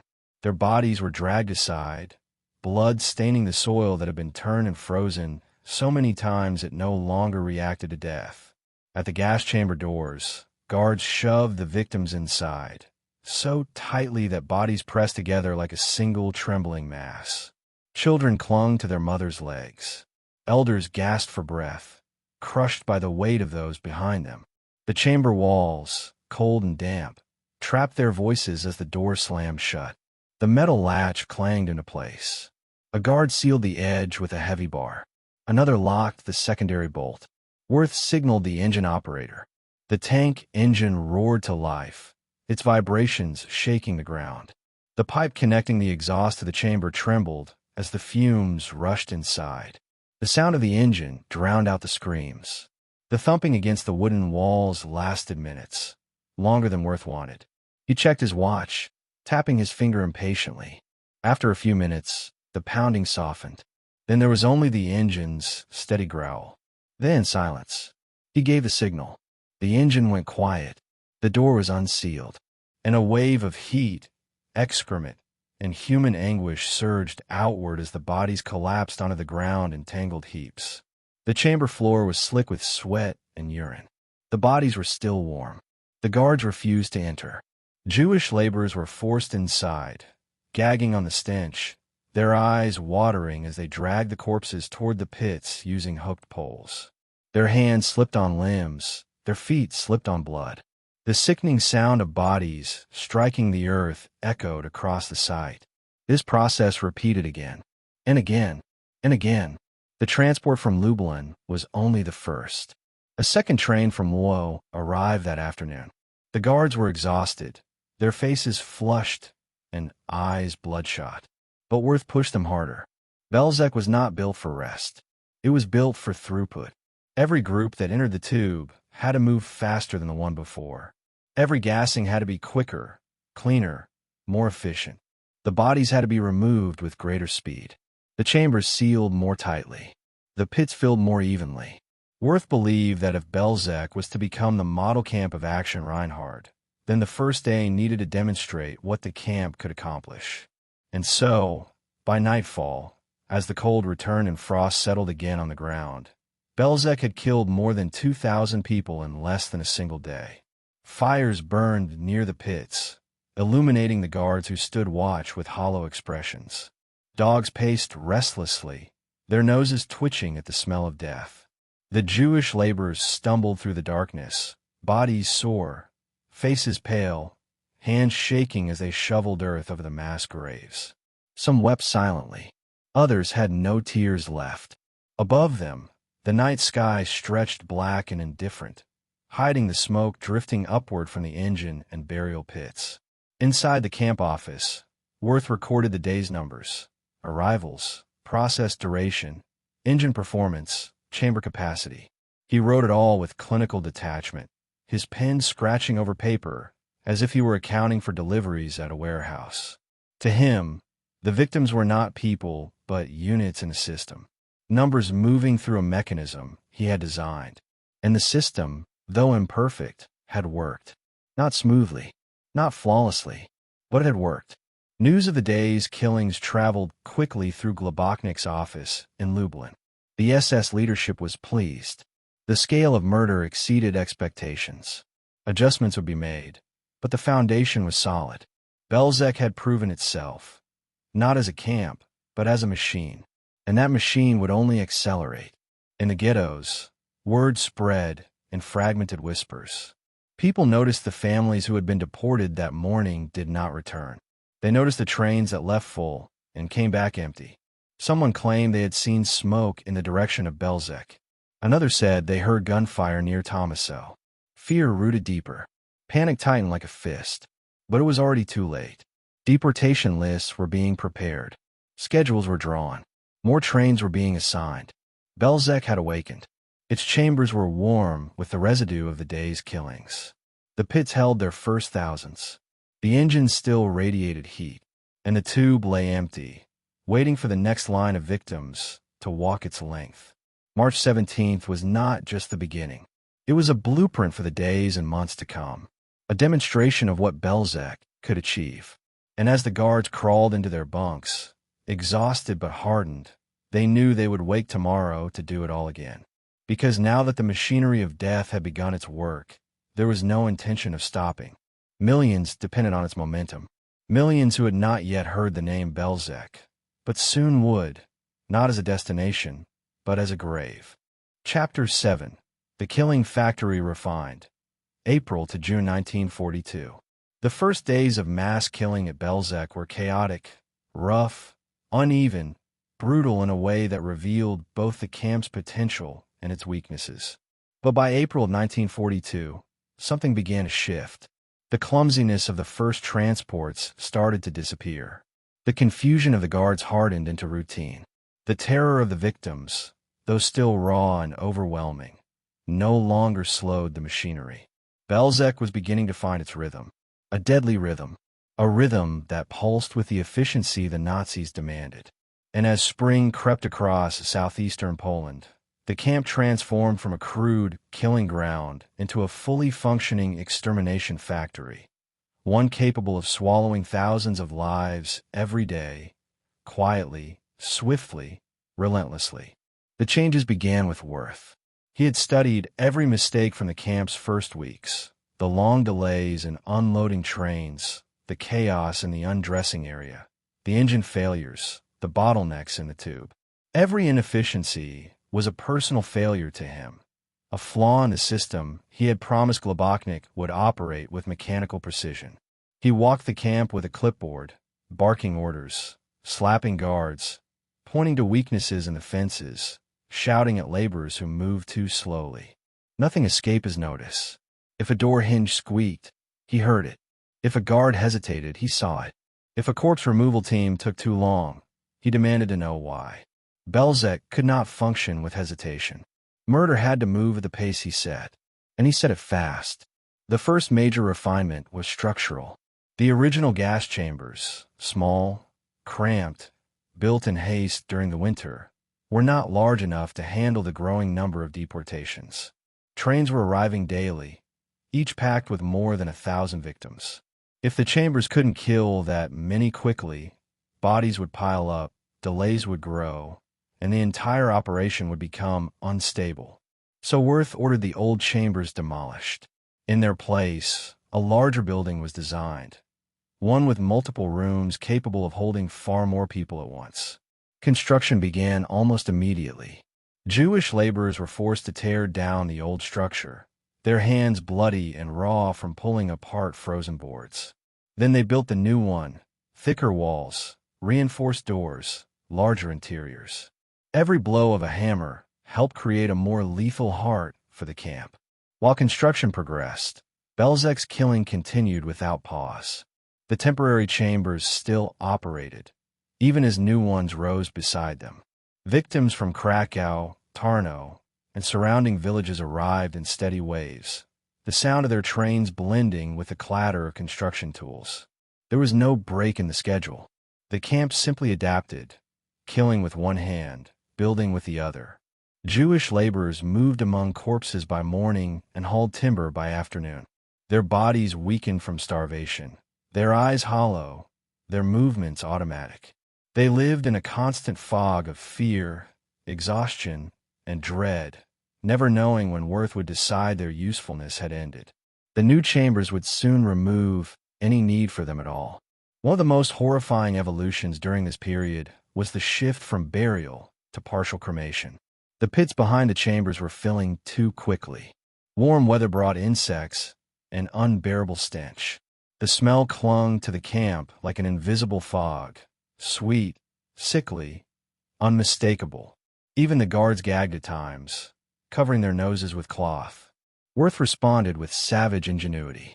He ordered the pits to be rearranged. Bodies would be layered in alternating rows, some fresh, some decomposed, then set aflame using gasoline and branches. The combination of old and new corpses created a gruesome fuel that prolonged the burn. Flames rose into the sky, thick smoke drifting toward nearby villages. People miles away smelled it. They knew something terrible was happening, but fear sealed their lips. Inside the camp, the atmosphere thickened. The guards, German and Ukrainian, settled into their roles like workers at a factory. Their initial hesitation evaporated. They no longer flinched at screams. They no longer looked away when bodies fell. They moved with cold efficiency, shoving victims forward, locking doors, dragging corpses, sorting belongings. Routine turned murder into repetition. Repetition turned murder into habit. Habit turned murder into indifference. And Wirth encouraged this transformation, seeing humanity as a flaw in his workforce. He demanded obedience, speed, and detachment. If a guard seemed reluctant, he was punished. If a guard showed cruelty, he was praised. The camp did not just kill victims. It reshaped the men who operated it into instruments of death. One of the most critical improvements was in the unloading process. Early arrivals have been chaotic, with victims stumbling out of the cars in confusion. This slowed the flow. So Wirth and his subordinates devised a new method. As soon as a train halted, guards forced the doors open violently. Dogs lunged forward, barking ferociously. Shots were fired into the air. The disorientation and terror this created caused the victims to move faster, clumping together into lines without needing instruction.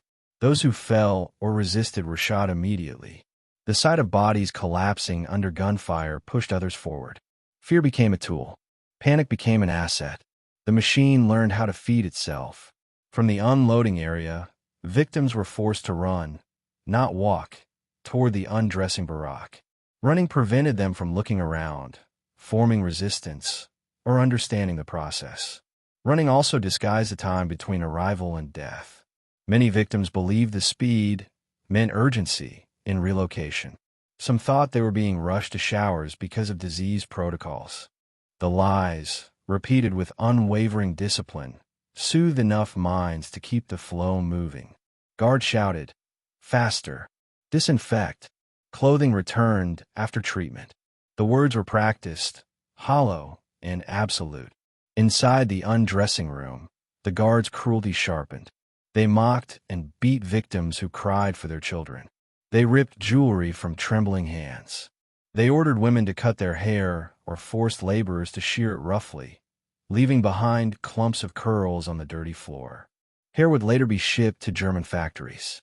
Nothing was wasted, not clothing, not valuables, not even the dead.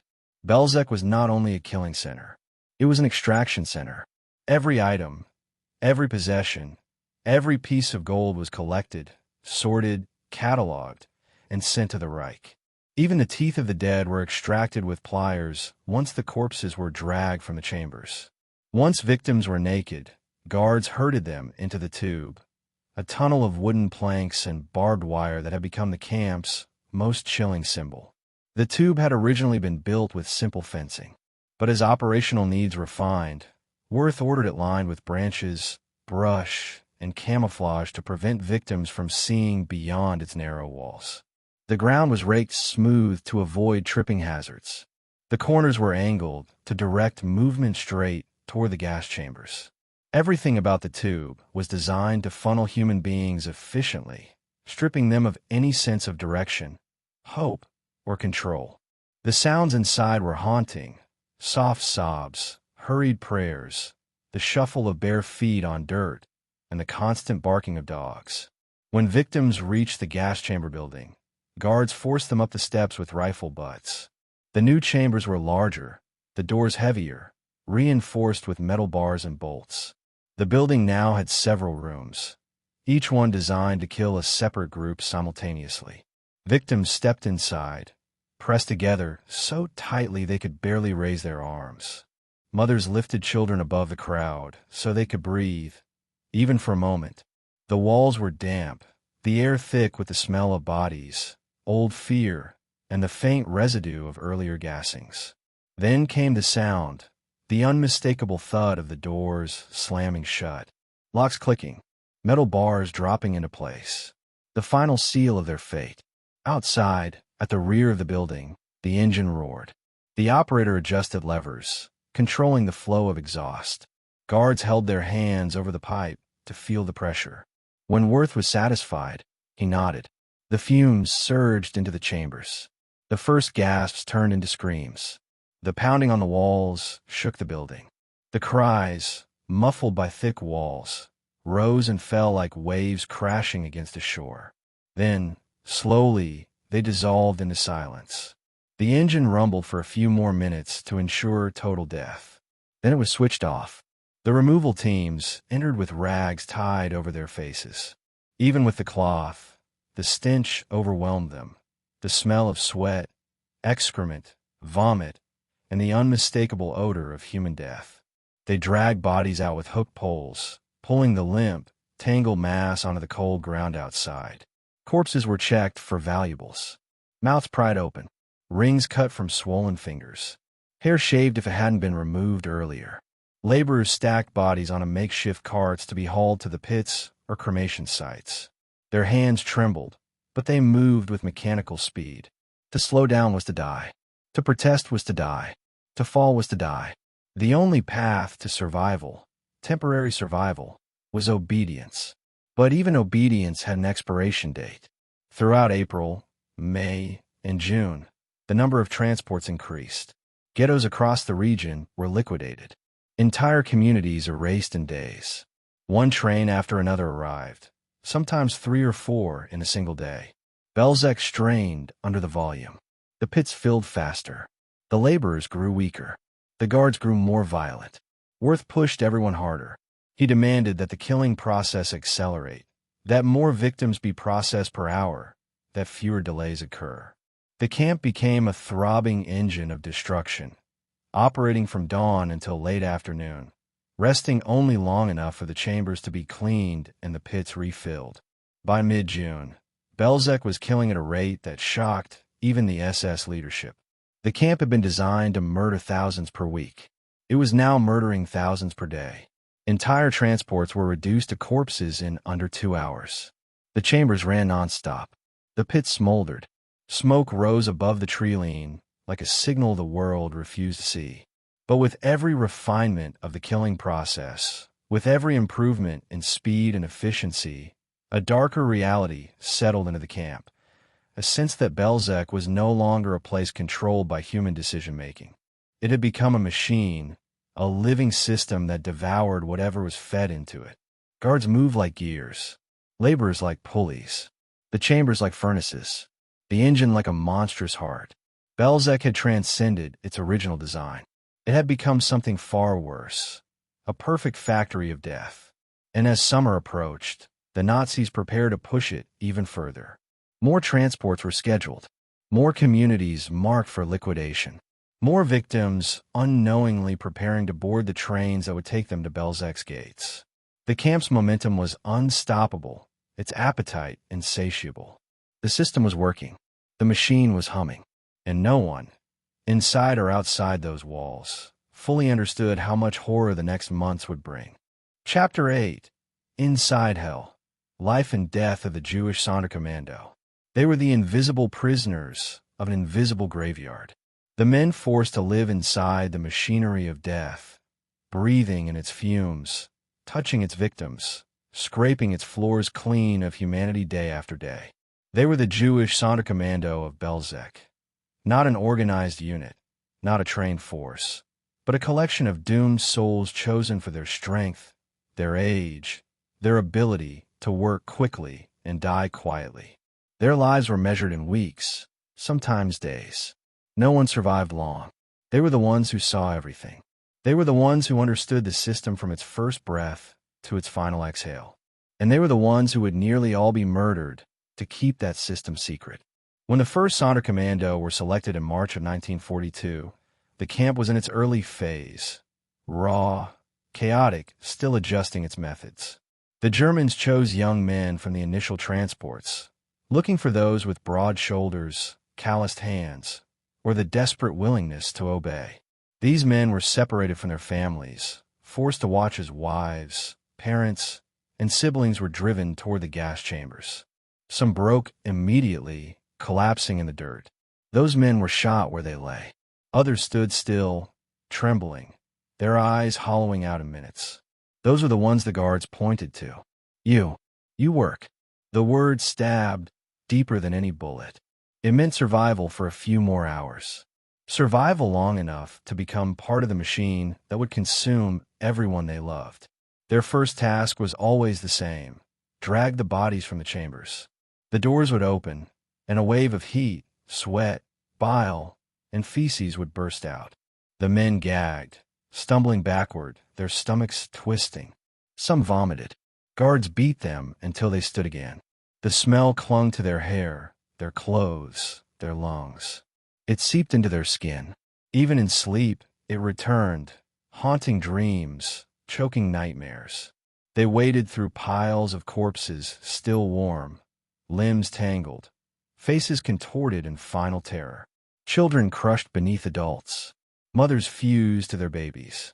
Some bodies were stiff, others limp. Some had bitten their own tongues, so hard that blood stained their chins. Some still had tears on their cheeks. The Sonderkommando learned quickly that mercy had no place here. They could not stop to recognize faces. They could not pause to whisper prayers. If they hesitated, the butt of a rifle slammed into their backs. If they fell, boots kicked them in the ribs. If they cried, the guards jeered and forced them to continue. Their hands blistered as they dragged bodies across rough boards. Their shoulders bruised from carrying limbs. Their eyes burned from the engine fumes.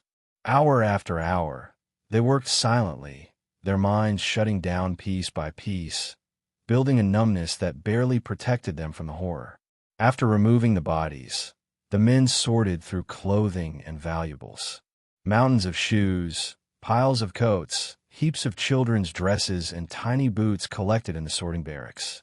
They searched pockets, feeling for coins, trinkets, jewelry.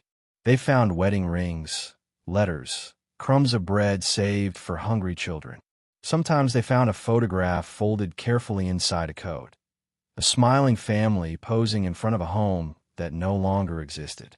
The men hesitated when they saw such pictures, the ache in their chests tightening like a fist. But they could not risk sentiment. The guards watched closely. Anything kept, anything hidden meant death.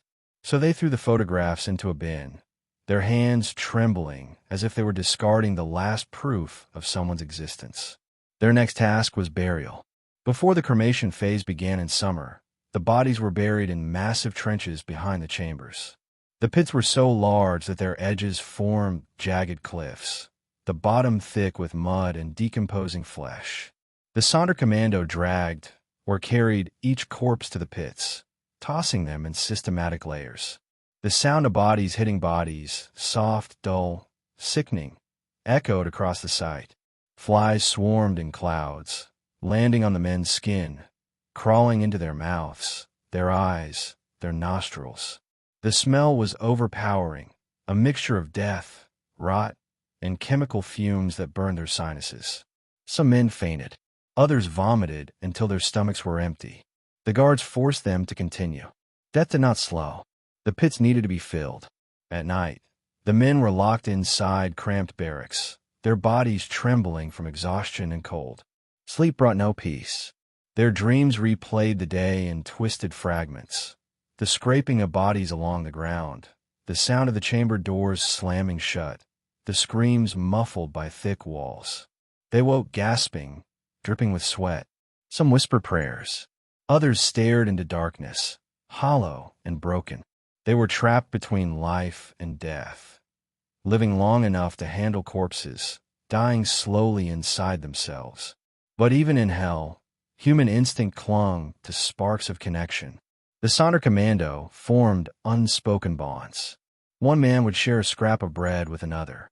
Someone would murmur a memory of their child, their mother, their home. Another would whisper hopes of escape. Always impossible, always whispered anyway, like a ritual meant to remind them they were still human. In those brief moments, they created a fragile refuge from the camp's machinery.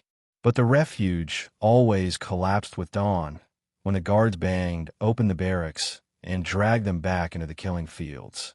As the killing intensified in April and May, the life expectancy of Sonderkommando shrank. Wirth believed they knew too much. They saw too much. They were walking evidence of genocide. So every few weeks, sometimes sooner, the entire labor group was executed. A fresh group was chosen from new transports. The cycle reset. For the Nazis, the system was simple.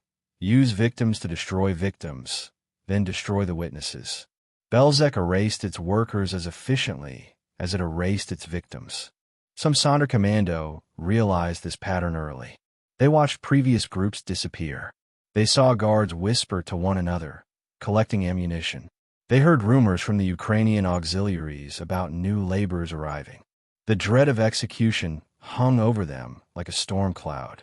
Some attempted suicide, throwing themselves against the fence, jumping into pits, provoking guards into shooting them. Others clung desperately to life, hoping for a miracle, unable to let go of the instinct to survive. Both paths led to the same end. But before death arrived for each group, they witnessed things few human beings could comprehend. They saw the chambers fill, empty, fill again. They saw mothers collapse with infants still in their arms. They saw old men holding hands as they were shoved forward. They saw guards laugh, smoke cigarettes, and flirt while bodies were stacked behind them. They saw flames rise from the cremation pits, sparks drifting over the camp like stars that had been set on fire. They saw the world's cruelty condensed into a single acre of land, and they carried these images with them until the day they died. When cremations began in June, their tasks became even more gruesome. The men were forced to exhume bodies from months-old graves.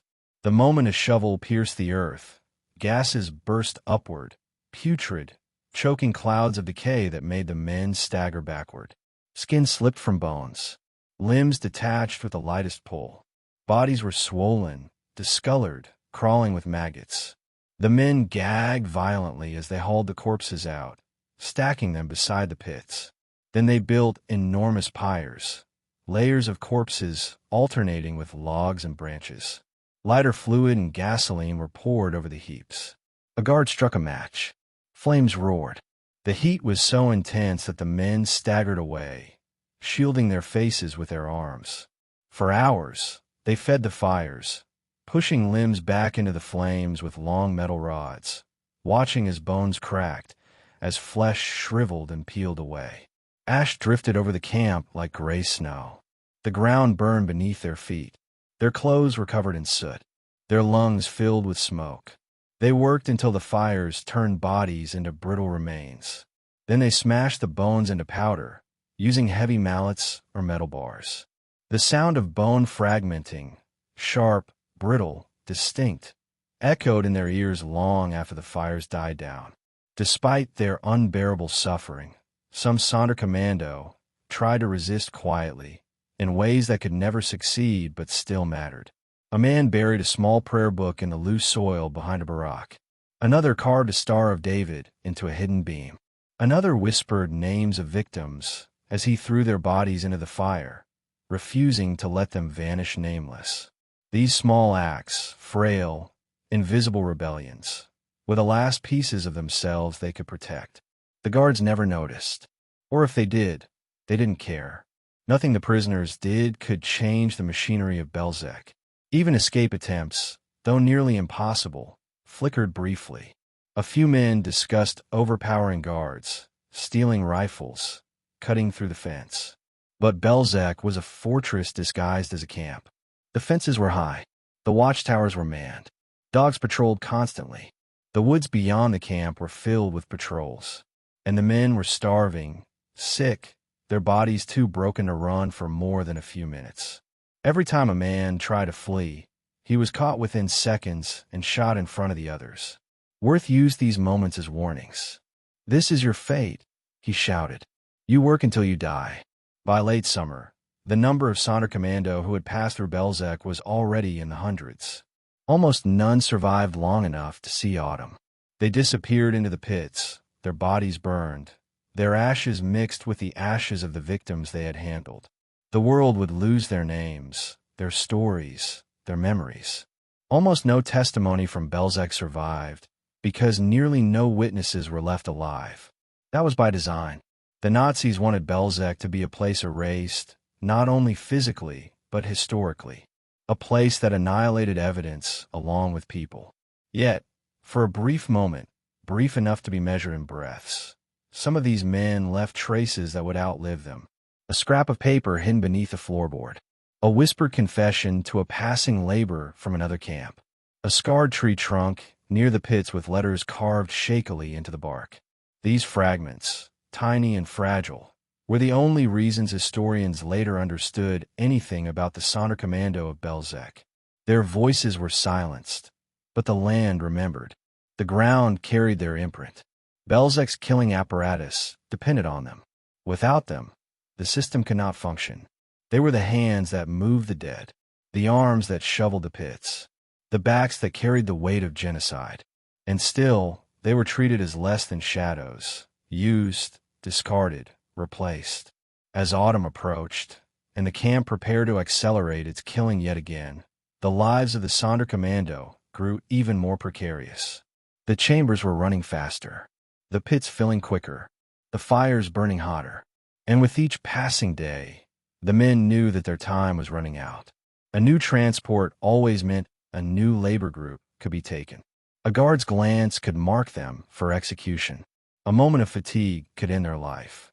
They lived every moment knowing death was inches away, behind every chamber door, beneath every pit, inside every breath of smoke they inhaled. They survived by sheer force of will, by instinct, by a stubborn refusal to die quietly. But even the strongest among them could not escape the fate that awaited all prisoners chosen for this work. Belzec devoured its victims quickly. It devoured its workers slowly. And by the time the camp reached full capacity, almost no one remained who had seen its earliest phase. The Sonderkommando were wiped out as systematically as the transports they helped process.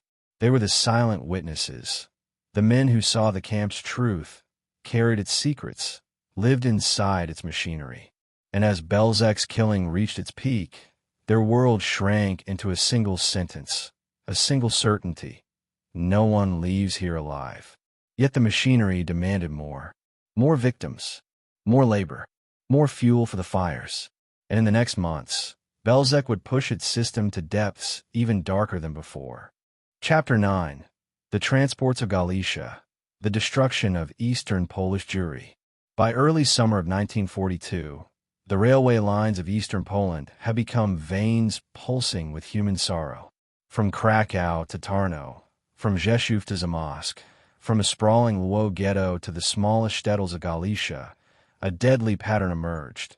Ghettos were sealed, lists were drawn, streets were swept clean by German and Ukrainian patrols, and the long columns of Jews, families holding hands, elders limping, children stumbling, were forced toward the stations. It was not random. It was not chaotic. It was a system, the largest deportation operation Galicia had ever seen. And every one of these trains had a single destination. Not a city, not a camp, a place designed to make people vanish in a matter of hours. Belzec. The killing factory now demanded a steady, uninterrupted supply of lives, and the Nazis turned Galicia into its reservoir. It began in Lwow. The city had once held a thriving Jewish community: scholars, tailors, shopkeepers, rabbis, musicians, mothers, and children who filled the streets with life. After Germany's occupation, the Lwow ghetto swelled with desperate families from surrounding regions. Hunger gnawed at the cramped apartments.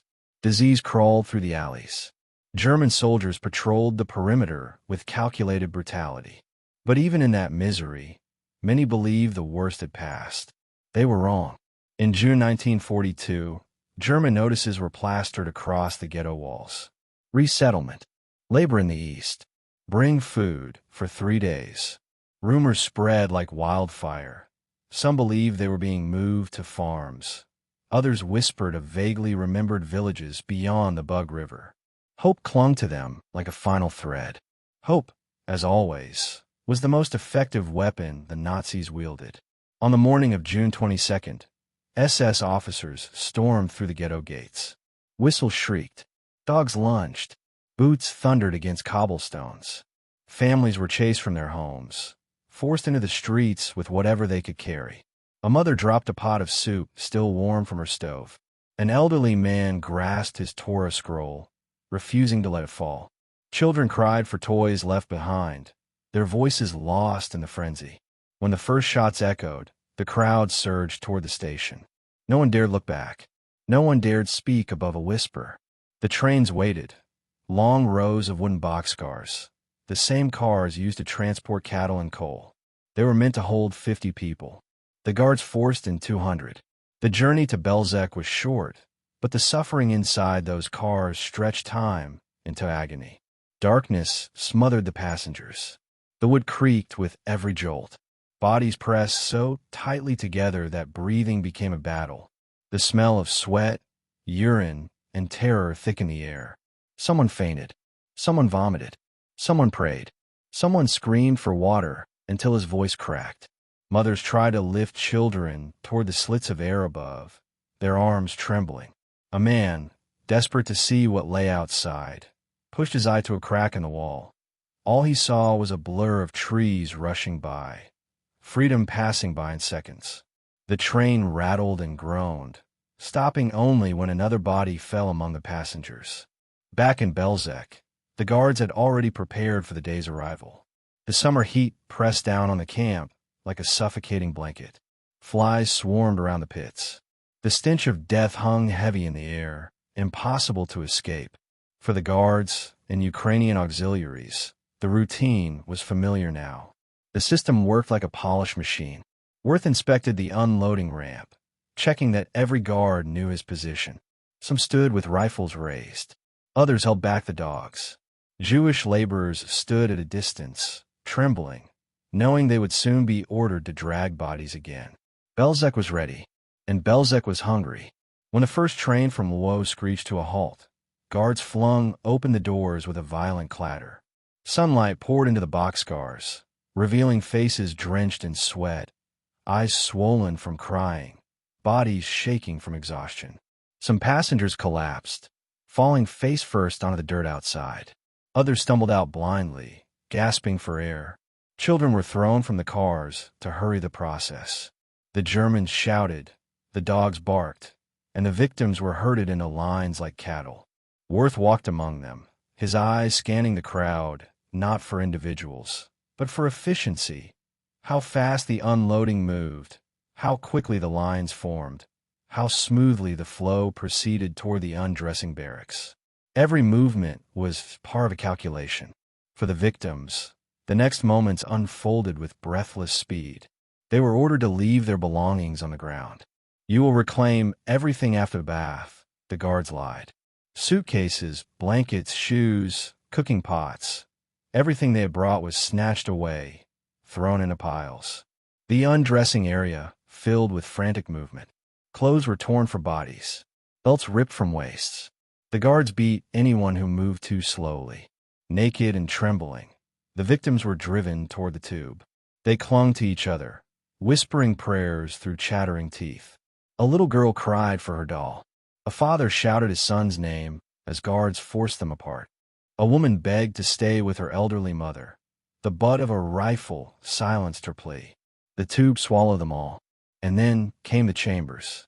The new building, completed just weeks earlier, stood like a silent beast beside the pits. Its doors were thick, its walls solid, its interior built to erase life with ruthless speed. Guards pushed victims inside until no one could move. The screams that rose moments before the door slammed shut were swallowed by the walls. The engine roared. The pounding began, first loud and frantic, then weaker, then gone. The guards leaned against the building, smoking, waiting for the silence that signaled the end. Inside the chambers, the heat grew unbearable. Bodies pressed together. Children suffocated against adults. Mothers tried to lift infants, but there was no room to move. Air disappeared. Panic turned into a desperate clawing at the walls, at the ceiling, at anything that could provide escape. But there was none. Outside, the exhaust fumes did their work. Death crept into the room in invisible waves, taking the strongest last. The doors finally opened, and the Sonderkommando stepped forward, thin, hollow-eyed men who had long since lost their sense of self. The bodies spilled out in tangled masses. The men dragged them with hooks, their muscles straining, their faces twisted into expressions of numb resignation. They sorted the corpses, checking for valuables. They pulled gold teeth from jaws. They cut the hair from women's heads. Their hands trembled as they worked, but they could not stop. Behind them, guards shouted for speed. Ahead of them, new trains arrived. Belzec did not rest, not even for a minute. As April turned to May, the transports multiplied. Krakow's Jews were marched to the station in waves, each group believing they were being moved to a better place. Tarnow's ghetto was liquidated in days. Families dragged from their homes, beaten and shoved into cars. Rzeszów, once a vibrant Jewish center, became a ghost town overnight. Zamość, with its old synagogues and bustling markets, emptied into trains headed straight for Belzec. Town after town, village after village, the same pattern repeated. Some fought back. Some collapsed from fear. Some sang psalms as they walked. All ended up at the same place. The railway records reveal the scale. Train after train, day after day, thousands upon thousands. The tracks groaned under the weight of deportations. The smoke from Belzec's fires drifted across the countryside. Villagers miles away noticed a strange smell, sweet, metallic, nauseating. Some whispered to each other. Others closed their windows and prayed. But the truth was too large, too monstrous to grasp. The forest around Belzec absorbed the screams, the smell, the despair. It wrapped the camp in a shroud of silence that only the Sonderkommando truly understood. For the victims on the trains, the journey always felt unreal, like floating through a nightmare they couldn't wake from. But the moment the doors opened at Belzec, reality struck with a brutality that left no time for comprehension. There were no selections, no barracks, no registration. From train to death, the path took less than an hour. That was the system's design. No delays, no questions, no witnesses. In the busiest months, May and June, the camp operated at near maximum capacity. On some days, Belzec murdered more than 15,000 people. The pits filled to the brim. Fires burned non-stop, the flames lighting up the night sky like torches of doom. Guards staggered from exhaustion, yet continued working. The engine coughed and sputtered, but remained the heartbeat of the killing operation. The Sonderkommando grew weaker, thinner, closer to collapse. Their faces turned gray from ash, their eyes red from smoke. And still they worked. There was no alternative. New transports kept coming, one after another. A tide of human beings washing ashore only to disappear into the earth minutes later. Galicia was being emptied with terrifying speed. Generations of families, lined up today, erased tomorrow. Communities that had thrived for centuries were gone in less than a season. By the time summer reached its peak, entire regions had been stripped of their Jewish populations. The ghettos were silent. The synagogues stood empty. Streets that once echoed with Yiddish songs and children playing now lay still under the shadow of German patrols. And yet, Belzec continued to operate. More trains arrived from farther towns. More victims believed they were being sent to labor. More guards honed their cruelty into habit. What made this phase of Aktion Reinhard so devastating was not only the scale, but the speed. Galicia's Jews did not die over the course of years, nor even months. Most perished over weeks. A human world that had taken centuries to build was wiped out in a single season. A culture, a history, a population vanished. The killing factory at Belzec consumed them with a hunger that had no limit. And as June drew to a close, a grim realization settled over the camp. The pace was not slowing. New ghettos were being targeted, new transport scheduled, new victims marked for death. Belzec had become the center of a vortex, pulling in lives from across eastern Poland. Its efficiency had been perfected, its machinery well-oiled, its methods refined to the point that the Nazis called it a success. But behind that efficiency, behind the numbers, the timetables, the trains, lay the truth of what Belzec had become. A place where an entire region's heartbeat was extinguished.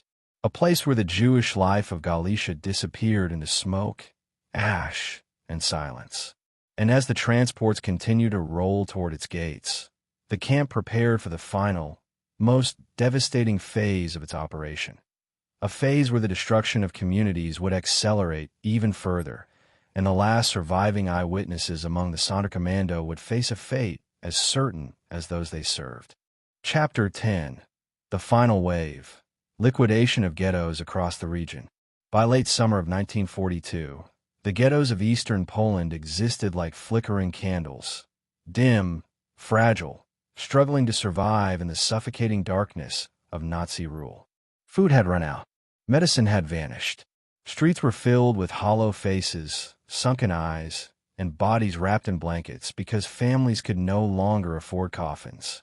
Yet even in this desperation, even with death already stalking their homes, most Jews still clung to one faint belief that things could not possibly get worse. But in August, September, and October, the worst came. And when it did, it arrived with the thunder of boots, the smell of gasoline, the barking of dogs, and the distant whistle of trains waiting to take them to Belzec. The final liquidation wave was beginning, the last phase of destruction that would wipe out nearly every remaining Jewish community between Lublin and Lwów. It started quietly. German officers appeared in small towns around Galicia, demanding updated census lists. They insisted every Jew register again, every family declare their address, every worker produce papers. At first, the Jews complied as they always had, wary but obedient. They had been told dozens of times that these bureaucratic rituals were for labor assignments or ration planning. But this time, the tone was different. The officers did not speak of work. They spoke of displacement.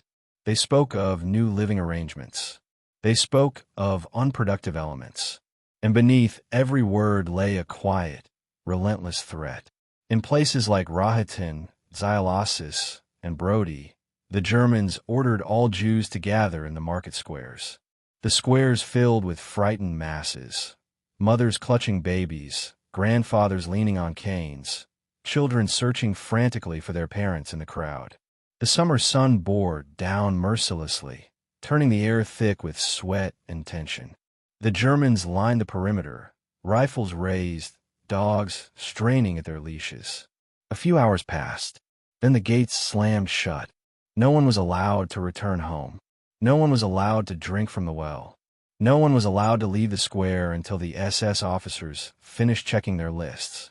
But the checking was a pretense. The lists were already marked. These communities were already condemned.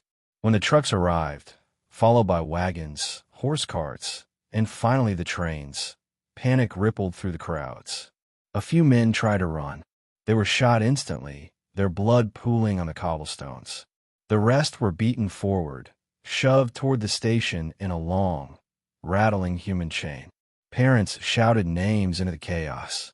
A child cried for water, only to be dragged by the arm when he slowed down. In some towns, the Germans burned houses as the deportations took place, the flames rising behind the terrified crowds, as if swallowing their past before swallowing their future. By the time the trains left each town, the streets were empty except for smoke, ashes, and abandoned possessions. The trains themselves were even more crowded than during the earlier waves.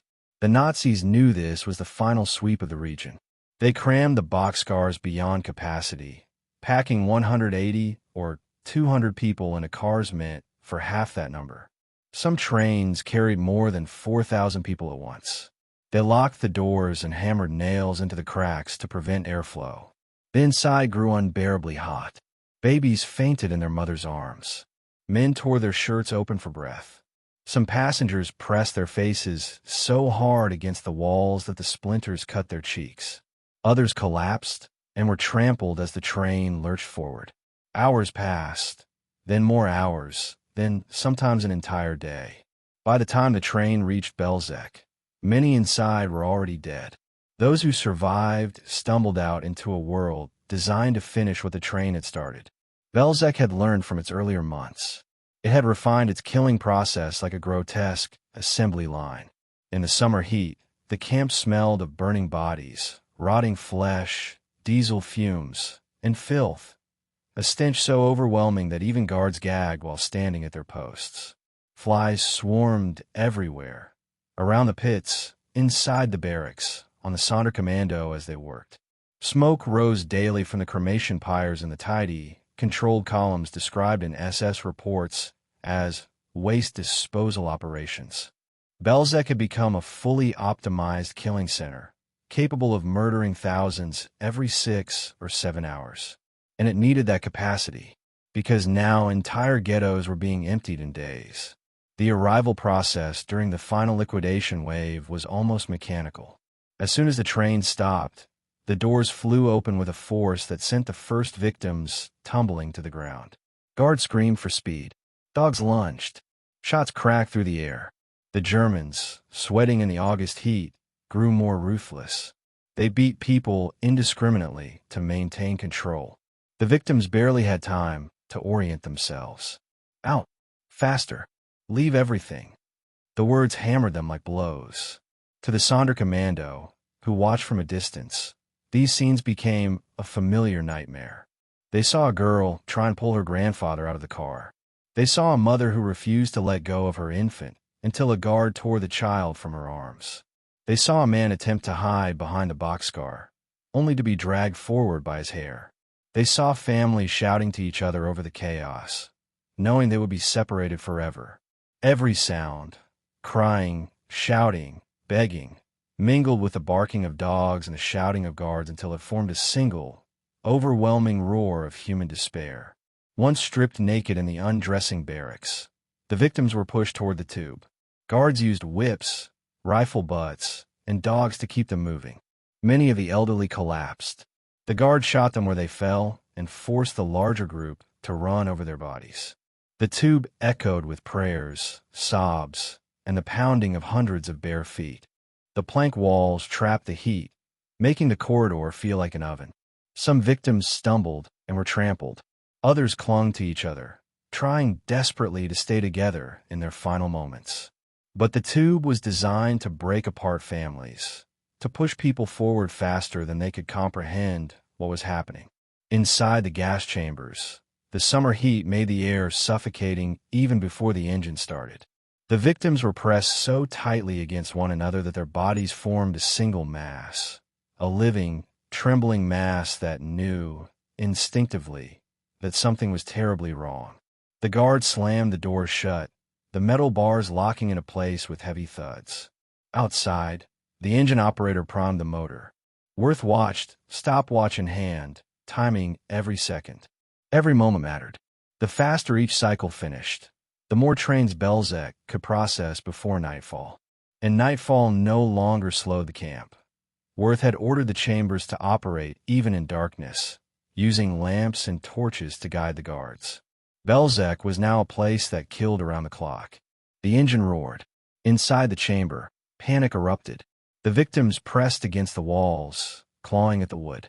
The sound of their fists created a thunder that reverberated through the building. Some screamed their children's names. Others cried out to God. Some simply gasped, struggling to breathe as the air thickened with poison. Outside, Wirth kept his eyes on the watch. The cries eventually grew softer. Then there was only silence. The engine winded down with a harsh metallic cough. The doors opened, and the Sonderkommando stepped in. They dragged the bodies out with terrifying speed, knowing that each delay meant they would face punishment. Their hands slipped on sweat and blood. Their arms shook under the weight of bodies.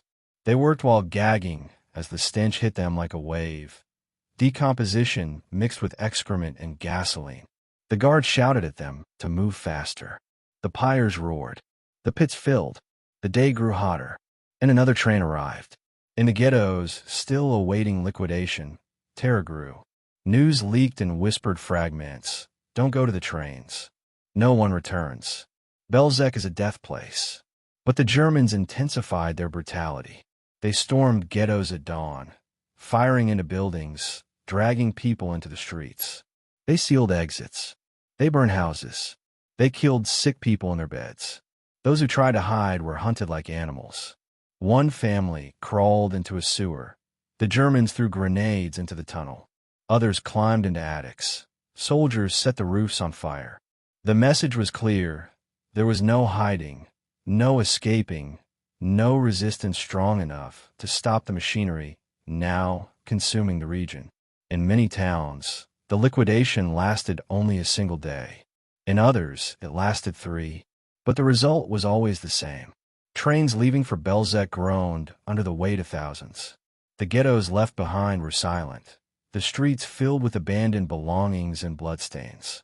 German reports proudly described these actions as successful resettlement operations. They wrote of population transfers and clearing operations. They reduced centuries of Jewish life to euphemisms and numbers. But the reality behind those numbers was a story of communities destroyed so quickly that the world barely realized they had vanished.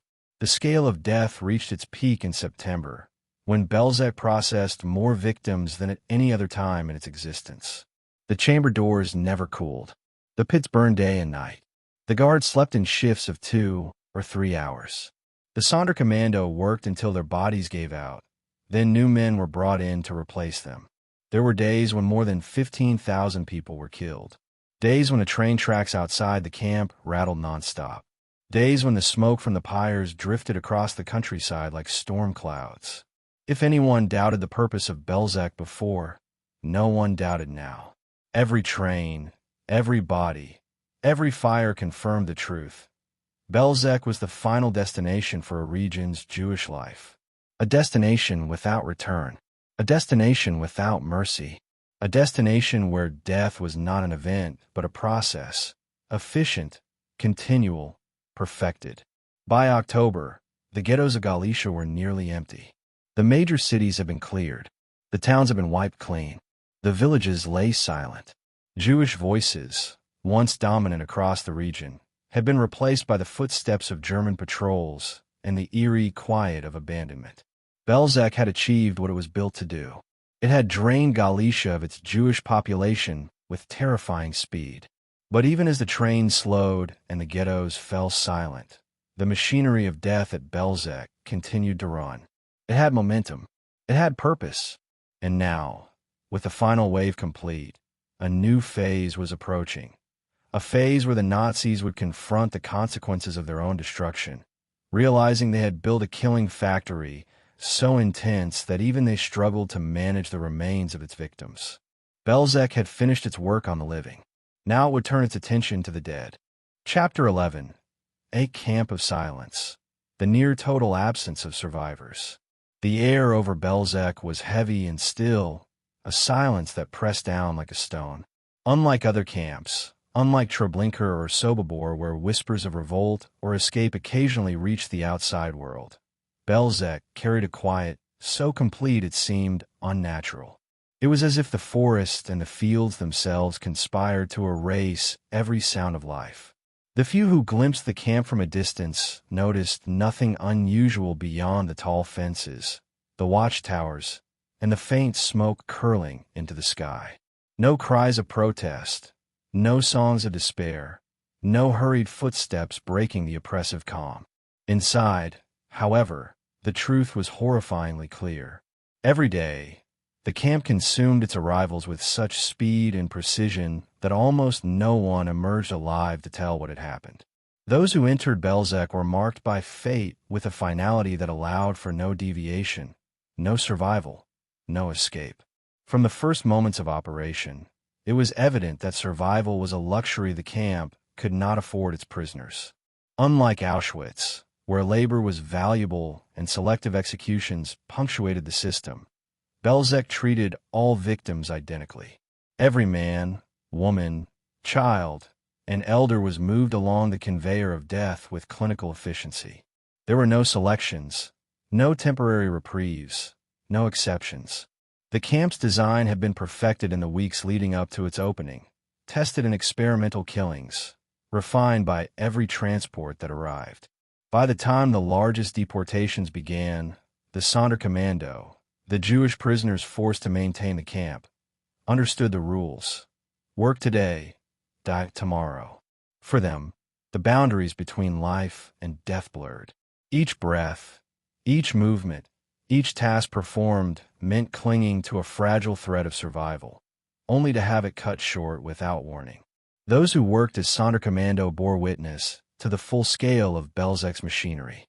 They saw the line of boxcars arriving at dawn, steam rising from the engines, the doors flung open, the victims tumbling onto the ramp in a mass of confusion, fear, and exhaustion.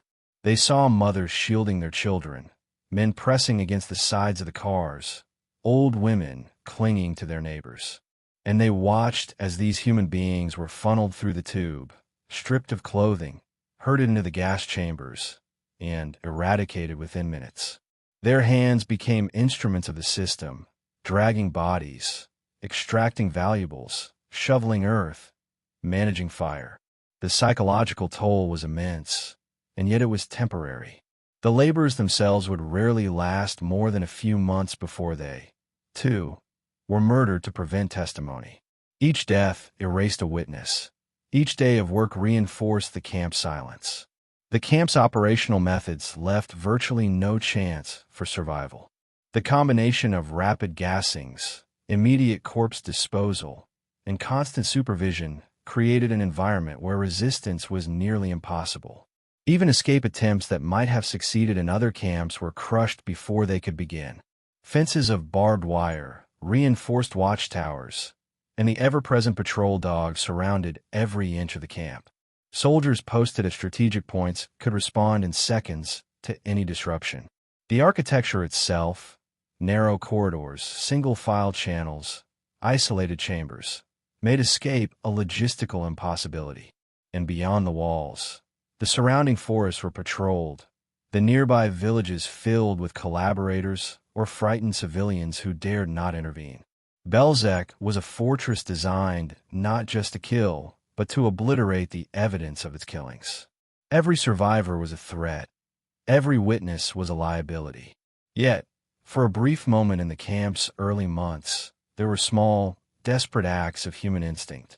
A Sonderkommando would hide a scrap of paper, carving names or dates into the wood beneath the barracks. Another would try to memorize faces, attempting to preserve memory against the machinery of death. Some whispered prayers or muttered the names of lost family members as they carried corpses from the chambers to the pits. These acts were fleeting, small in scope, and often destroyed when labors themselves were executed. But they hint at the human while clinging to fragments of memory, even in the face of absolute annihilation. As transports increased, the efficiency of Belzec reached unprecedented levels. By mid-1942, the camp could process thousands of people daily, from arrival to death, with the same precision as a factory assembly line.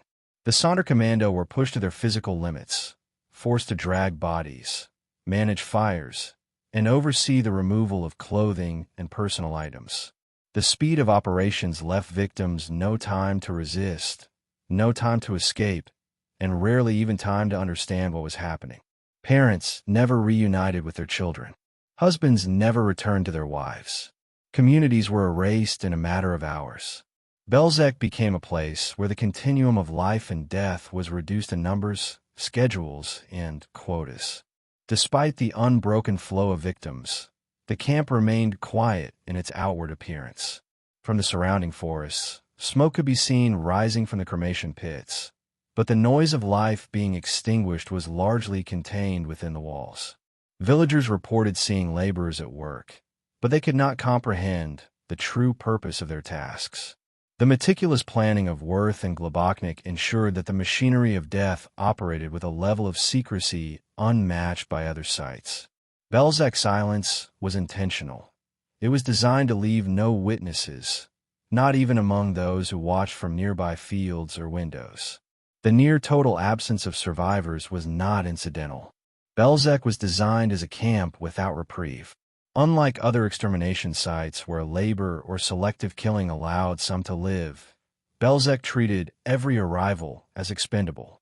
Those who were initially chosen as Sonderkommando were given temporary life only to perform essential tasks, to ensure that the camp functioned smoothly. Once their usefulness ended, they were disposed of. In this way, the camp erased the evidence of its own operations. There were no organized uprisings, no mass escapes, and very few eyewitness accounts. The absence of survivors became both a testament to the camp's efficiency and a tool of terror for those still alive in neighboring ghettos, who heard the whispers but could not fully understand the scale of what awaited them. The psychological environment within the camp was equally devastating. The Sonderkommando were forced to navigate a world of death every day, a world where the boundary between life and death was fluid, where every task reminded them of their own mortality. They handled the corpses of men, women, and children, and in doing so internalized a continuous, intimate exposure to suffering. The physical toll was immense. exhaustion, disease, and injury were constant, but the psychological toll was immeasurable. Each day blurred into the next, marked only by the arrival of new transports and the inevitable conclusion of their labor. Their existence was a liminal state, caught between survival and inevitable death, witnessing atrocities that the world would almost entirely forget. Outside Belzec, the ghettos of the general government continued to be emptied with devastating efficiency.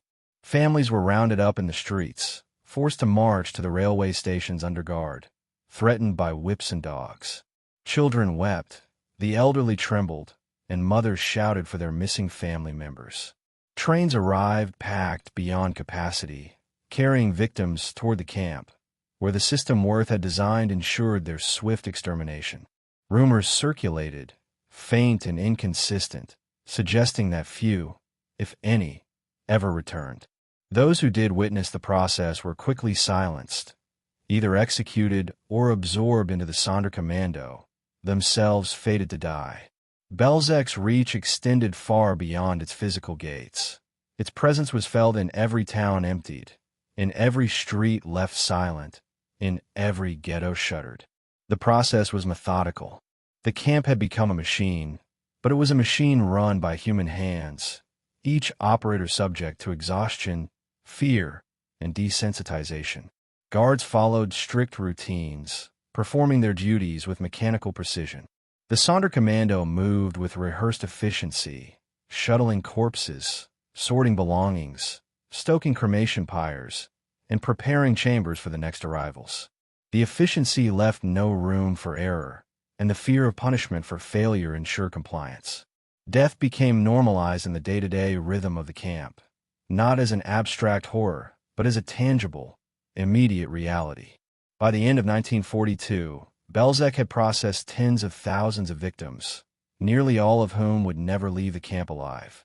The scale of its operations, combined with the systematic eradication of eyewitnesses, created a silence so profound that historians would struggle for decades to reconstruct the events. The camp's near-total elimination of survivors meant that almost no first-hand testimony existed to challenge Nazi claims or to preserve the memory of those murdered.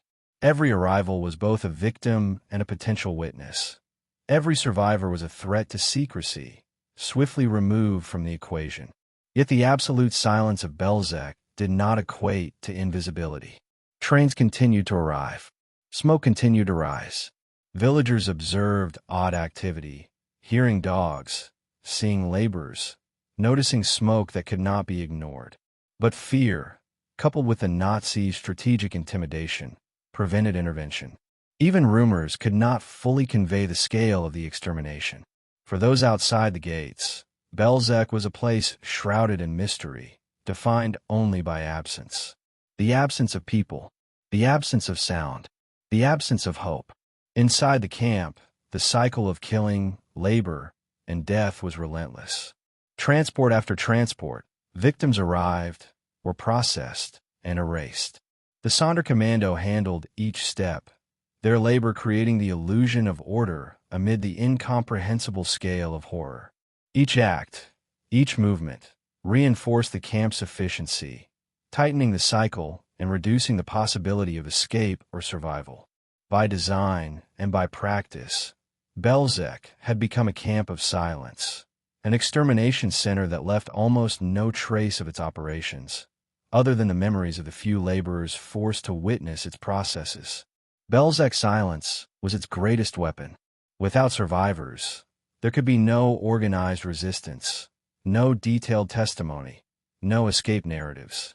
Its crimes remained nearly invisible for decades, a shadow behind which history would have to reconstruct the horror. The lack of witnesses was not incidental.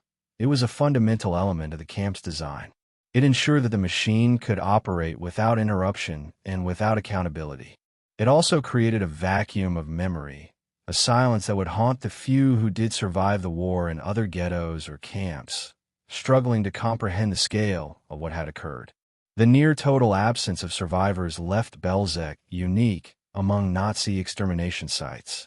Whereas other camps, like Auschwitz or Treblinka, produced some accounts from those who escaped or were liberated.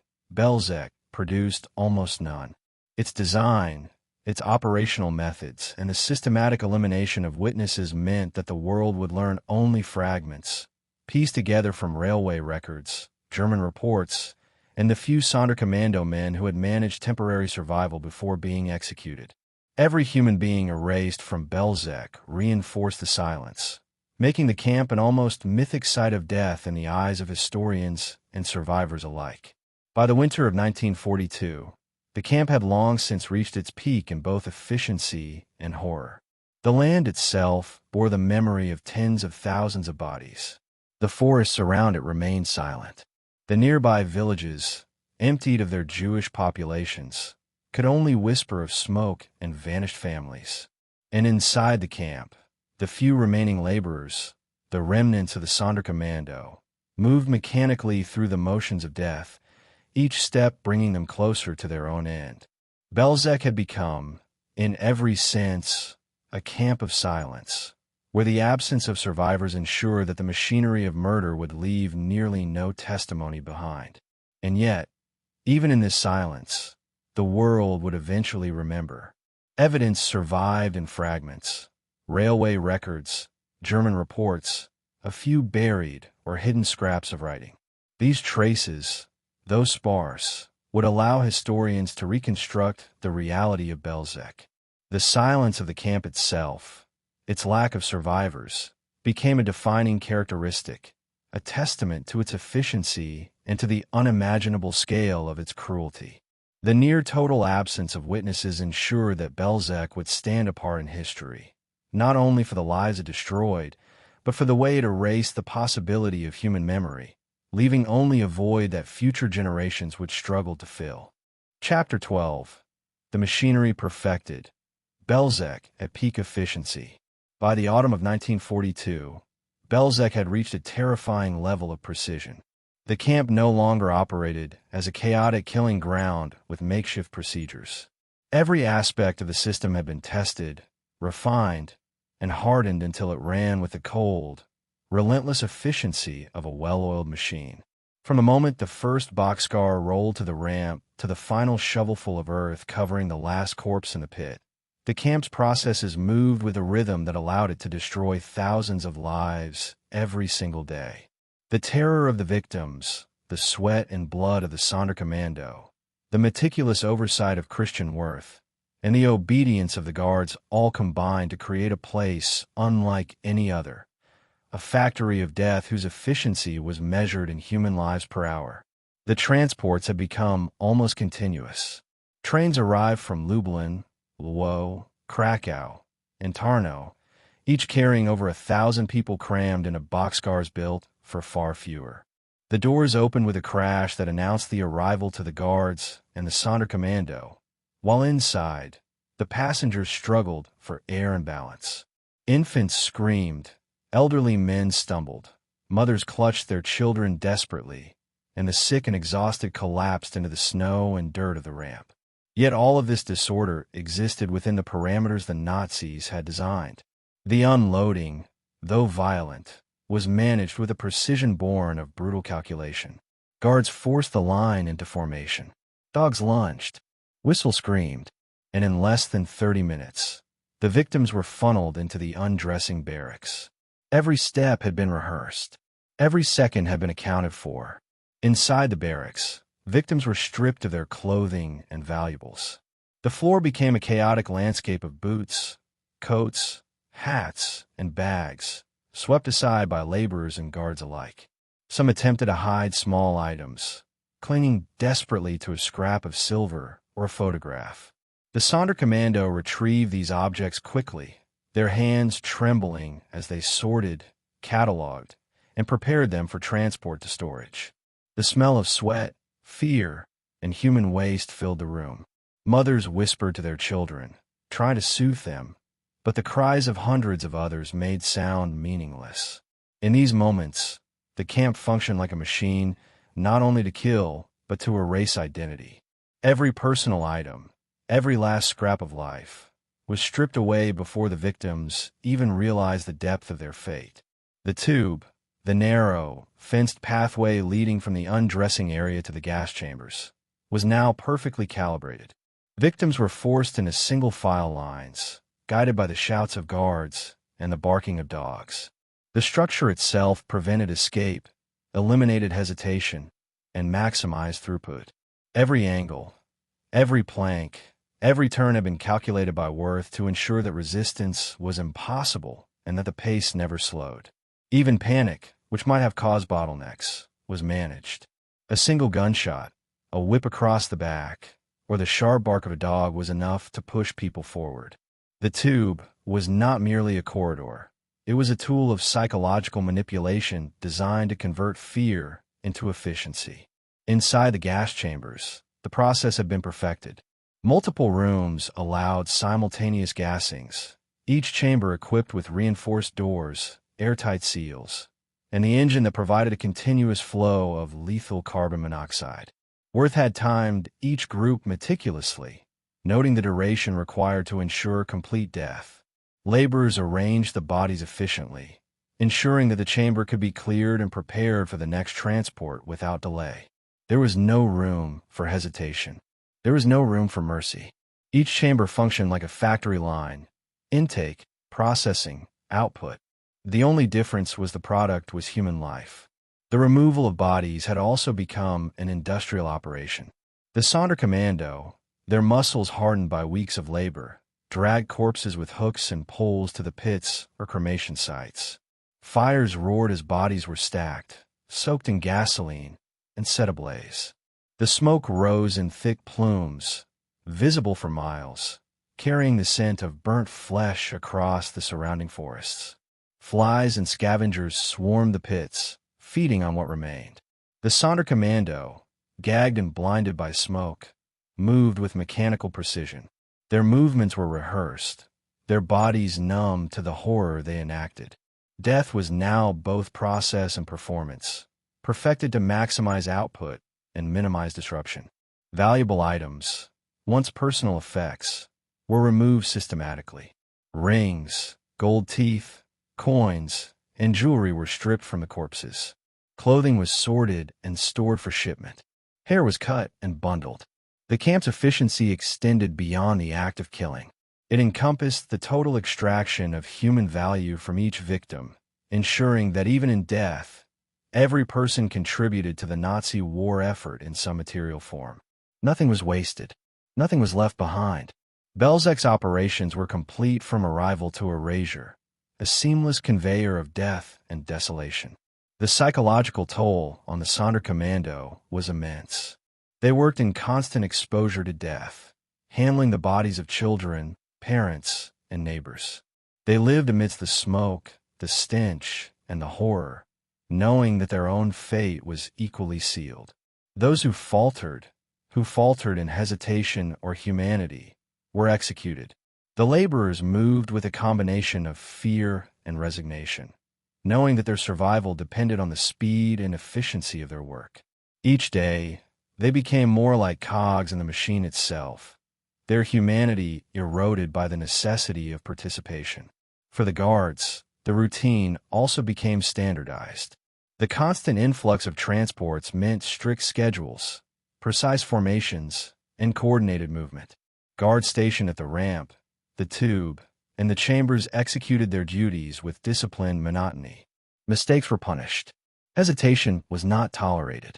Efficiency was enforced through brutality, fear, and the constant presence of Wirth, whose relentless oversight ensured that the machinery never faltered. By September, Belzec had reached operational peak. Transports arrived almost daily, each carrying thousands of victims. The camp's capacity had been expanded with additional chambers and pits. The cremation sites burned continuously, reducing bodies to ash and bone.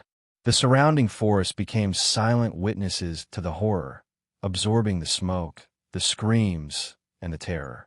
The camp had become a self-contained system of extermination, consuming victims faster than records could be kept, leaving virtually no survivors, and erasing communities across the general government with terrifying speed.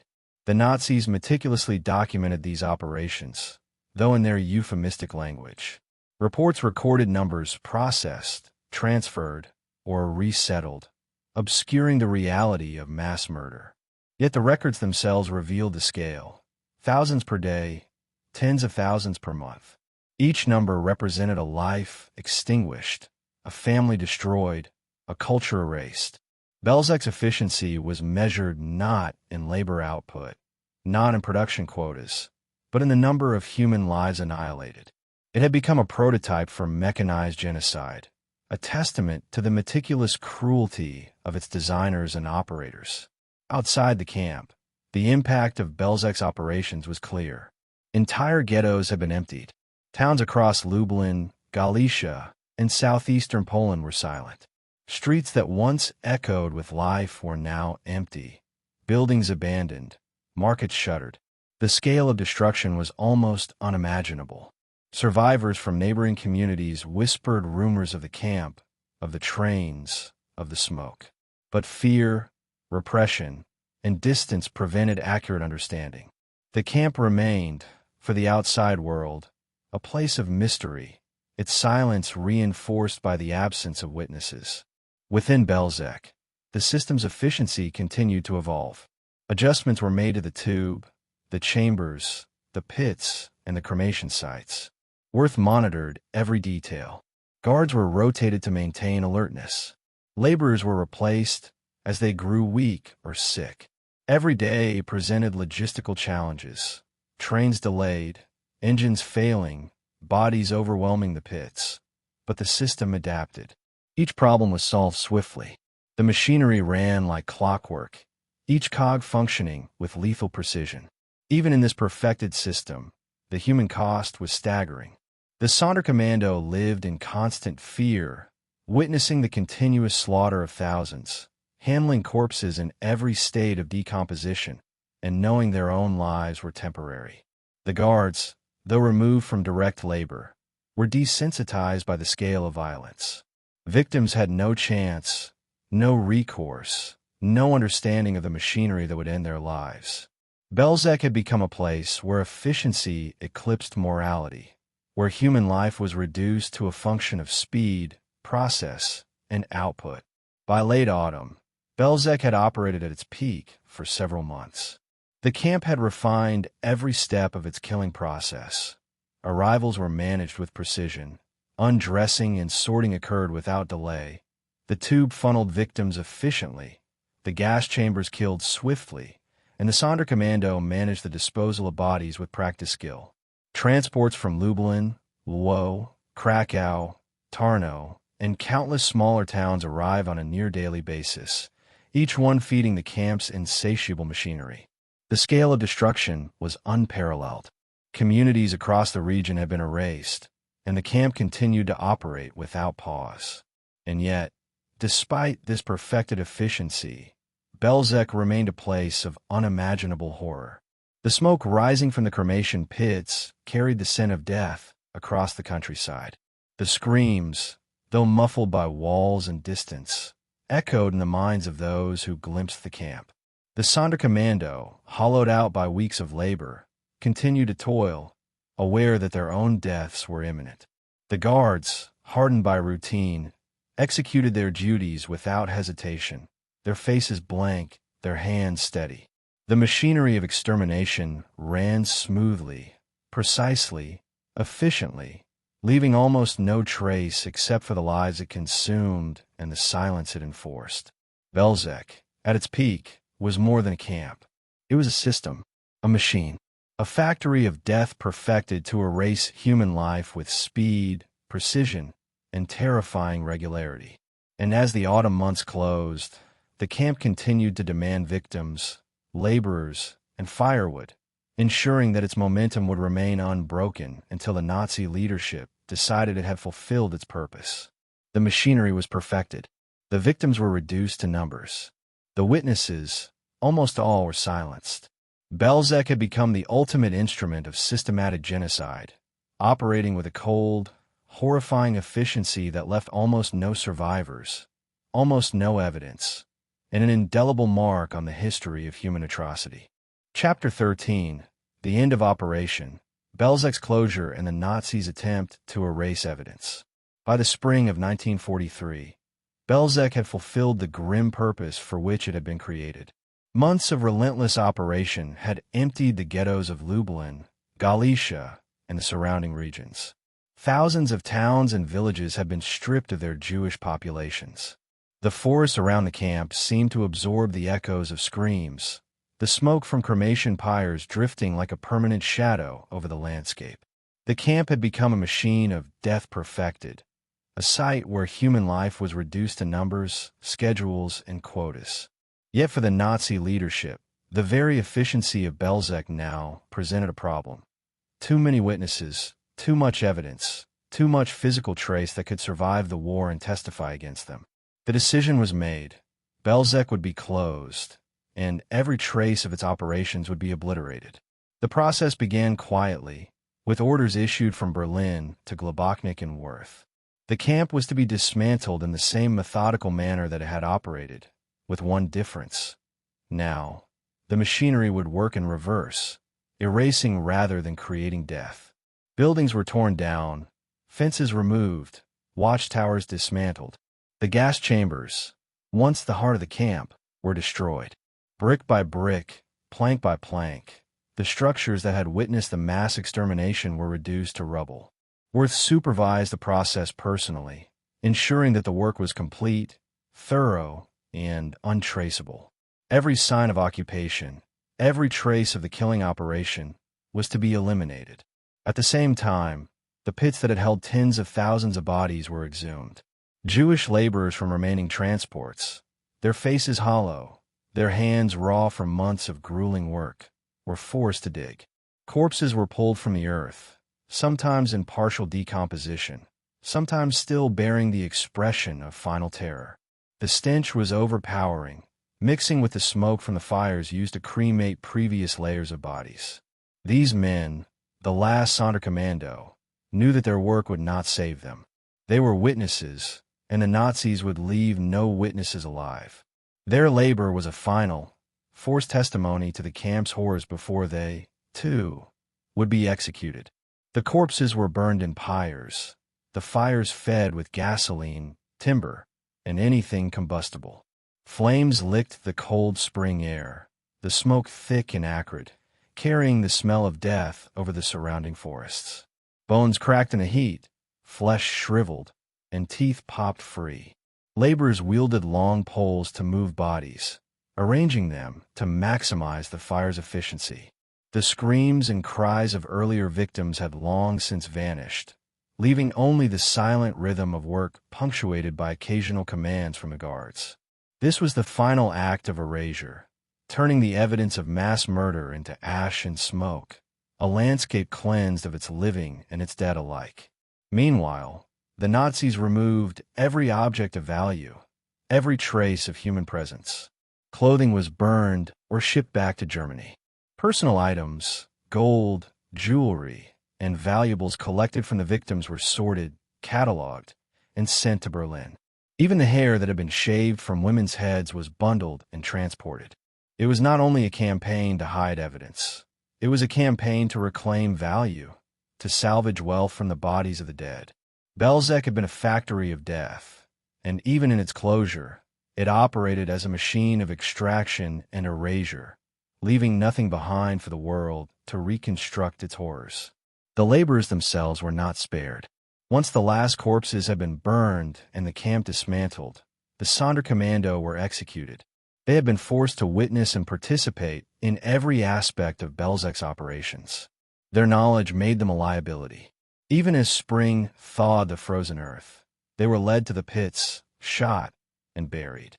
The final witnesses to Belzec's systematic genocide were silenced.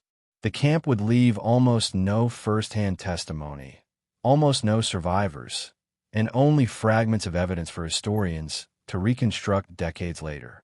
Globoknik and Wirth oversaw the meticulous destruction. Guard towers were dismantled and burned. Fences were taken down. The administration buildings, once the hub of commands, were reduced to rubble. The wooden barracks, once filled with prisoners and Sonderkommando alike, were chopped into firewood or set aflame. Everything was documented in German reports as site clearance operations or camp decommissioning. Euphemisms masked the horror, but the action spoke clearly. The Nazis intended to erase every trace of the atrocities committed at Belzec. Even the surrounding landscape was altered. Trenches were filled in. Burnt soil was leveled. Trees were cut or replanted to hide the scars of the pit excavations. Roads were repaired to remove the tracks of laborers and transports. The camp was being erased not only physically but psychologically, leaving no visible markers for anyone to understand the magnitude of what had occurred. Belzec was to become a ghost, a memory without evidence, a crime almost entirely removed from history. Despite these efforts, some traces remained. Stones and rubble from destroyed buildings were left behind, inconspicuous but still present. Ash from the cremations mixed with the soil, altering the earth permanently. A few laborers managed to hide small items or fragments of paper, small acts of resistance that, decades later, would provide historians with crucial evidence. These fragments were almost miraculous, surviving a system designed to erase everything. They would allow later generations to reconstruct Belzec's existence. But at the time, the camp was nearly perfect in its obliteration of human presence. The psychological impact on the surviving local population was profound. Villagers who had witnessed trains arriving, laborers being herded, and smoke rising from the cremation pits now saw an abandoned, silent site. No one dare investigate closely. Fear remained, amplified by the absence of evidence.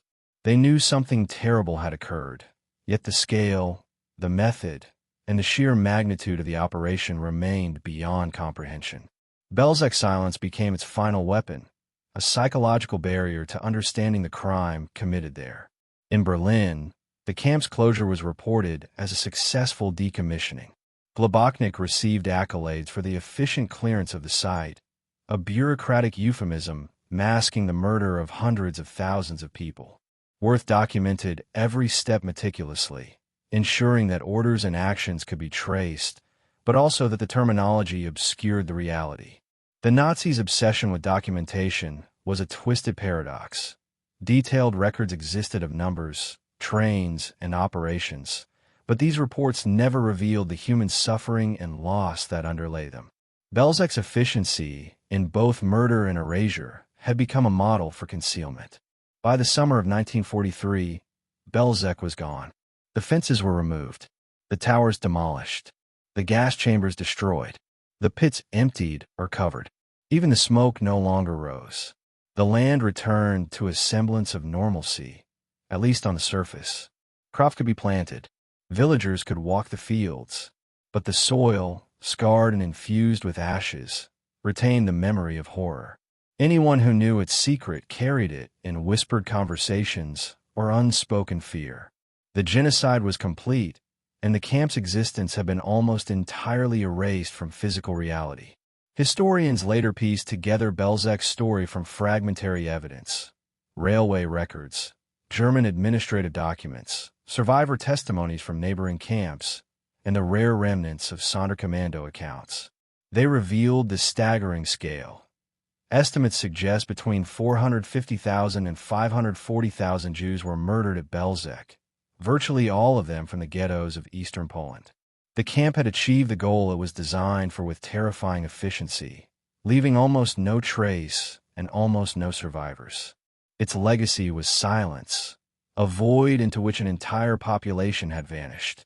Belzec's closure was not only physical, but symbolic. The Nazis sought to remove evidence not only of their crimes, but of the existence of the people who had lived and died there. Buildings gone, pits filled, witnesses executed. The camp disappeared almost entirely. Yet the absence of evidence could not erase the truth entirely.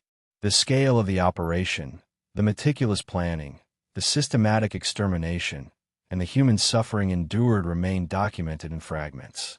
The camp's almost total erasure became part of its horror, a site designed to vanish along with its victims. In the end, Belzec stood as the embodiment of Nazi extermination policy at its most efficient and merciless. It was designed to destroy lives, erase evidence, and intimidate those who remained. Its closure did not mark the end of genocide in occupied Poland, but it marked the end of a singular, perfected operation that left almost no witnesses, almost no survivors, and almost no tangible remains. The camp's existence was almost entirely buried, its horrors known only through careful reconstruction and the persistence of memory. Even as the forests and fields grew over the site, even as the survivors in nearby towns attempted to rebuild their lives, the memory of Belzec lingered. Its absence became a presence, a silent reminder of the speed, efficiency, and utter ruthlessness with which the Nazis had pursued their goal of total annihilation.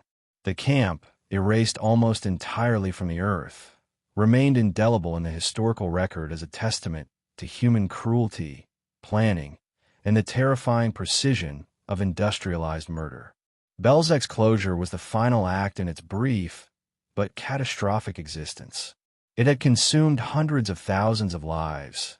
It had trained its workers in horror. It had left nearly no evidence, and it had vanished physically, leaving a scar on the land and on history.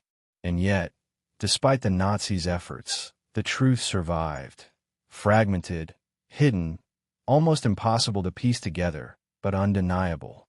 Belzec, though erased, had left its mark, a dark and permanent imprint on the history of the Holocaust, a reminder of the depths of human cruelty and the lengths to which the perpetrators would go to hide their crimes from the world.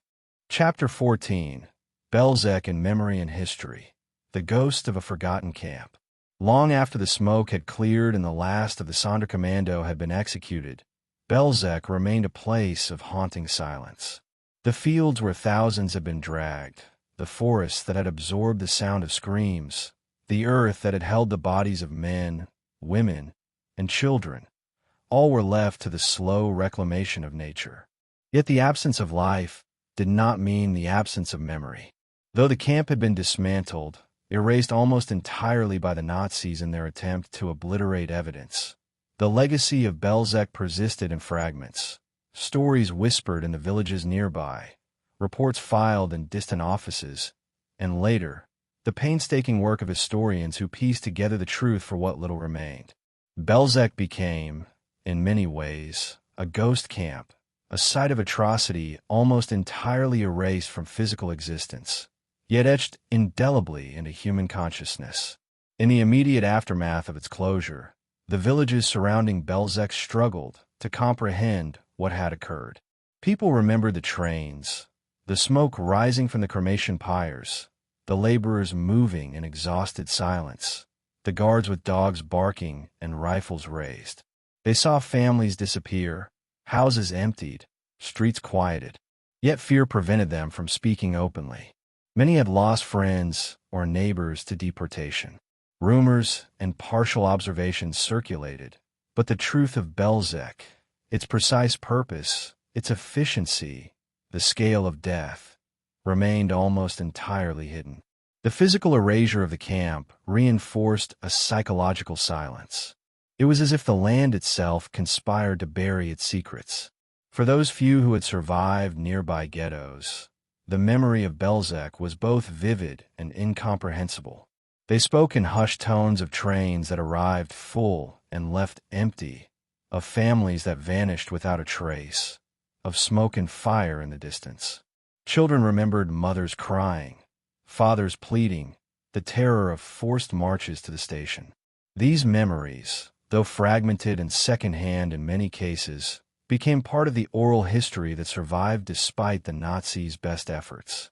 The absence of tangible evidence made the stories seem unbelievable to outsiders, yet they were accurate testimonies to the horror that had unfolded. Historians later faced an extraordinary challenge in reconstructing Belzec. Unlike other extermination sites, where survivors could provide detailed accounts, Belzec produced almost no first-hand testimony. The near-total absence of survivors was a deliberate feature of the camp's design.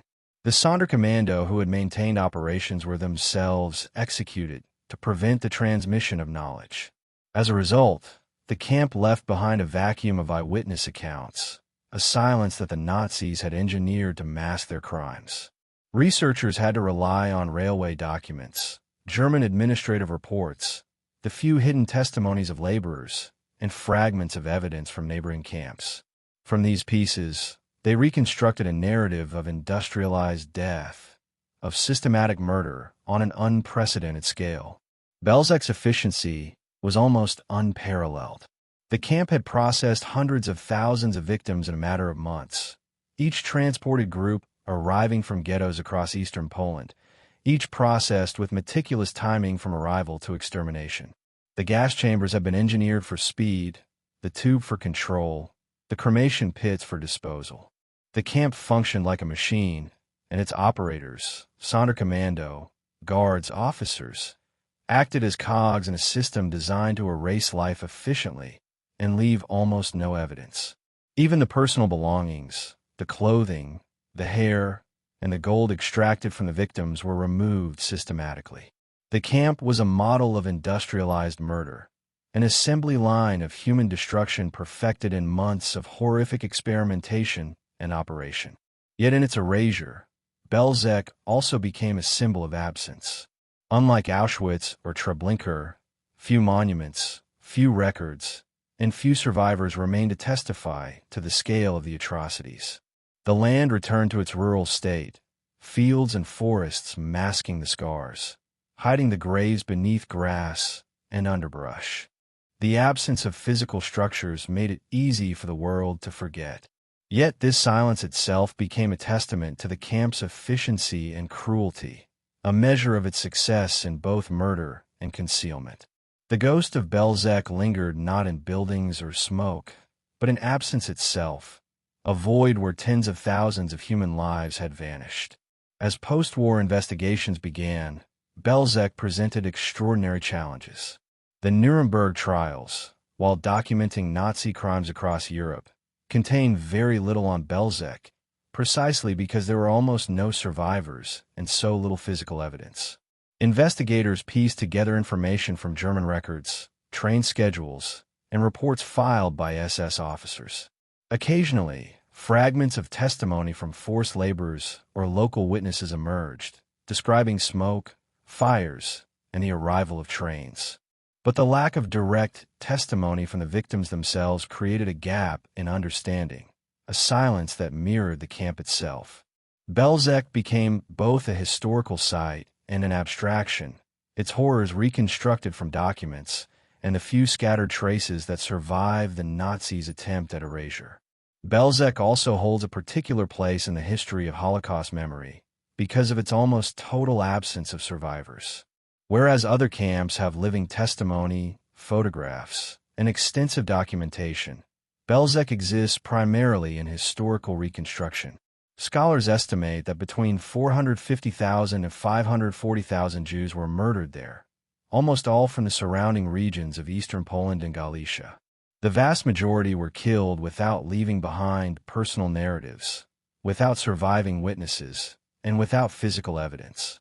The scale of the operation is reconstructed from German railway records, administrative reports, and fragmentary testimonies, revealing a systematic, almost industrialized genocide that erased an entire population with remarkable efficiency. Despite this, the memory of Belzec survives. Memorials were eventually erected to honor the victims, acknowledging their lives and their deaths. The absence of survivors makes these memorials particularly significant. They represent memory where testimony cannot. They bear witness to the lives extinguished, the communities erased, and the families destroyed. They stand as silent reminders of a place that the Nazis attempted to remove entirely from the world, and yet, in memory, remains present. The silence imposed by Belzec has been transformed into remembrance by historians, survivors of neighboring regions, and the world at large. The lessons of Belzec are profound. The camp's design, operation, and eventual erasure exemplify the horrifying potential of human ingenuity applied to destruction. It was a system where logistics, architecture, psychology, and cruelty combined to create a machine of death. The near-total absence of survivors underscores the meticulous planning involved in the genocide. Belzec's efficiency, its silence, and its invisibility challenge our understanding of the Holocaust, not merely as a series of events, but as a methodical, industrialized process aimed at complete annihilation. The camp exemplifies how human lives were reduced to numbers, how families were erased with machine-like precision, and how history itself can almost be erased if evidence is systematically destroyed. Even decades later, researchers continue to uncover fragments of Belzec's story. Archaeological studies revealed traces of pit locations, cremation sites, and structural remains buried under layers of earth. Documents from German archives illuminate the administrative and logistical planning that facilitated mass murder. The rare survivor accounts from other camps or from adjacent regions corroborate these findings, providing insight into the transports, the operation of the Sonderkommando, and the scale of extermination. Each new piece of information adds depth to the understanding of a camp designed to leave almost no trace. A camp whose very goal included erasing its own history along with the lives of its victims. Belzec's story challenges the conventional narrative of the Holocaust. Unlike camps where prolonged imprisonment allowed for survival, testimony, and eventual liberation, Belzec was an endpoint, a place where life was extinguished quickly and efficiently, leaving almost nothing behind. Its existence highlights the horrifying intersection of bureaucracy, technology, and ideology, demonstrating how meticulous planning and systematic execution can lead to almost complete eradication. It serves as a stark reminder of the extremes of human cruelty and the need for historical reconstruction to ensure memory survives even when the physical evidence does not. The camp's legacy is twofold. It is both a testament to the horror of industrialized genocide and a cautionary tale about the fragility of memory. The Nazis' efforts to erase Belzec's existence succeeded in the short term, silencing nearly everyone who had direct knowledge of the camp. Yet history, pieced together through documents, testimonies, and research, has ensured that Belzec cannot remain forgotten. Its silence speaks volumes, a haunting echo of lives extinguished and communities destroyed. The absence of survivors amplifies the weight of its history, reminding us that memory must be actively preserved, reconstructed, and taught to prevent such atrocities from being obscured or denied. Belzec, in death and in memory, remains a place of profound reflection. It exemplifies the efficiency and brutality of Nazi extermination policy, the horrors inflicted upon the Jewish population of eastern Poland and Galicia, and the meticulous effort to erase all evidence of mass murder. Its nearly complete lack of survivors, combined with the systematic destruction of the camp's infrastructure, created a historical vacuum that required decades of research and reconstruction to fill. Yet through the fragments that survive, documents, archaeological evidence, and the testimonies of those indirectly affected, the story of Belzec continues to be told. And so, the ghost of Belzec endures. Its fields and forests may appear peaceful now, its fences gone, its buildings demolished, its pits buried. Yet the memory of what occurred there remains indelible. The silence of the camp, enforced by death, is now filled with remembrance. Belzec teaches us not only about the depths of human cruelty, but also about the necessity of preserving memory against those who sought to obliterate it.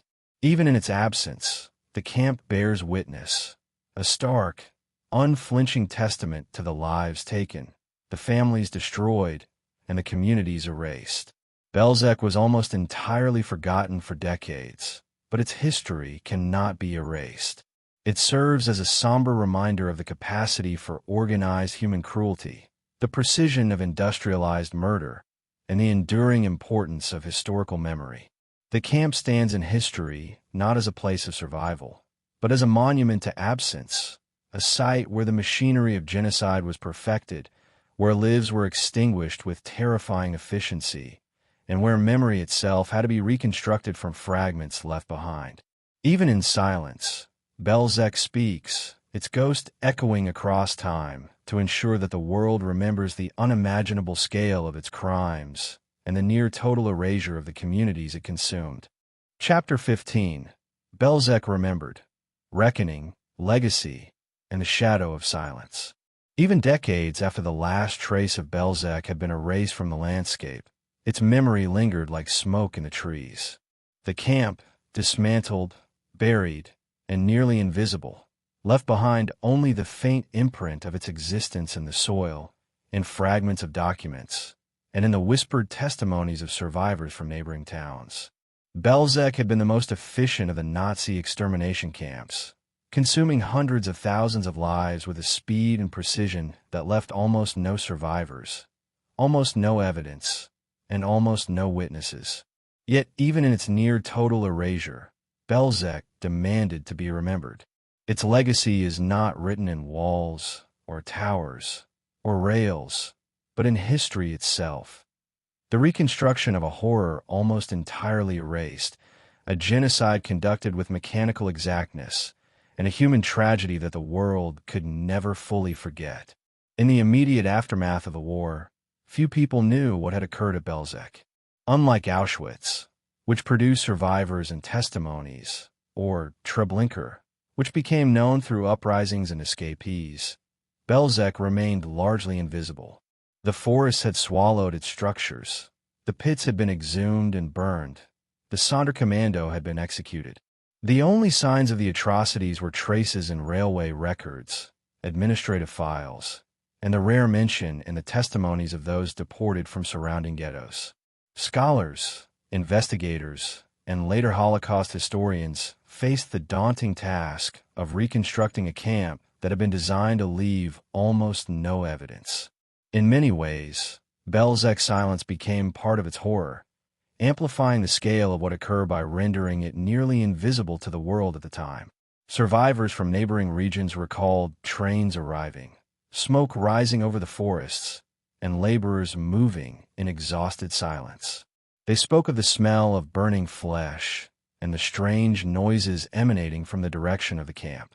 Yet these accounts were fragmented, incomplete, and difficult to verify. Many feared speaking too openly, aware that the world might not believe such horror, or that discussing it could put themselves or their families at risk even after the war. These fragments of memory were invaluable, however, in piecing together a picture of Belzec's operations. Through oral histories, interviews, and cross-referencing with German records, historians were able to begin reconstructing the camp's existence, its procedures, and the staggering scale of its killings. Belzec's operational peak was brief but devastating.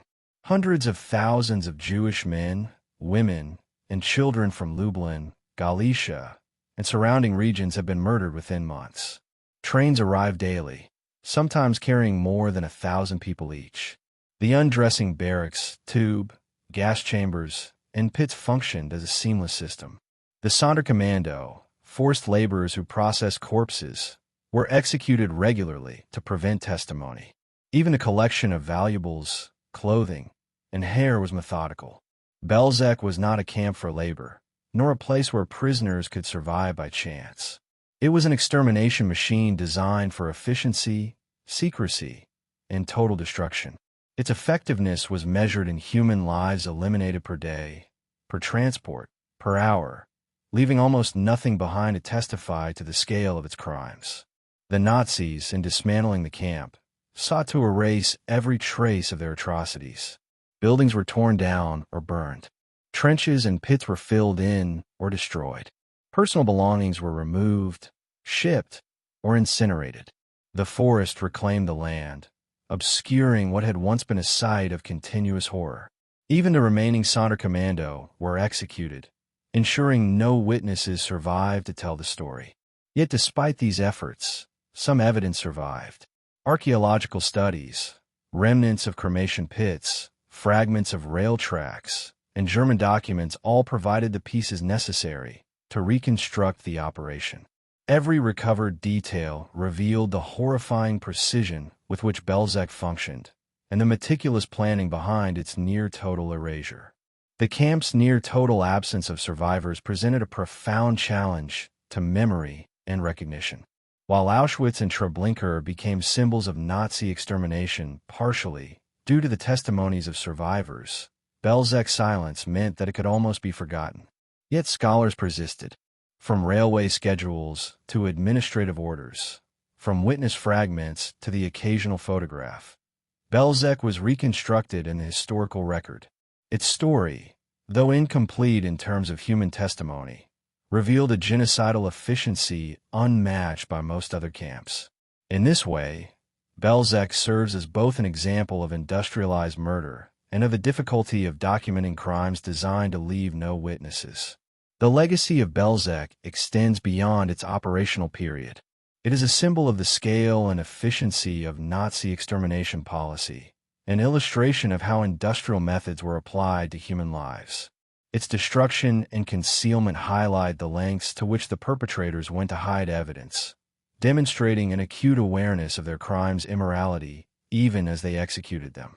The camp challenges our understanding of genocide not only as mass murder, but as a systematic, organized, and deliberately concealed operation.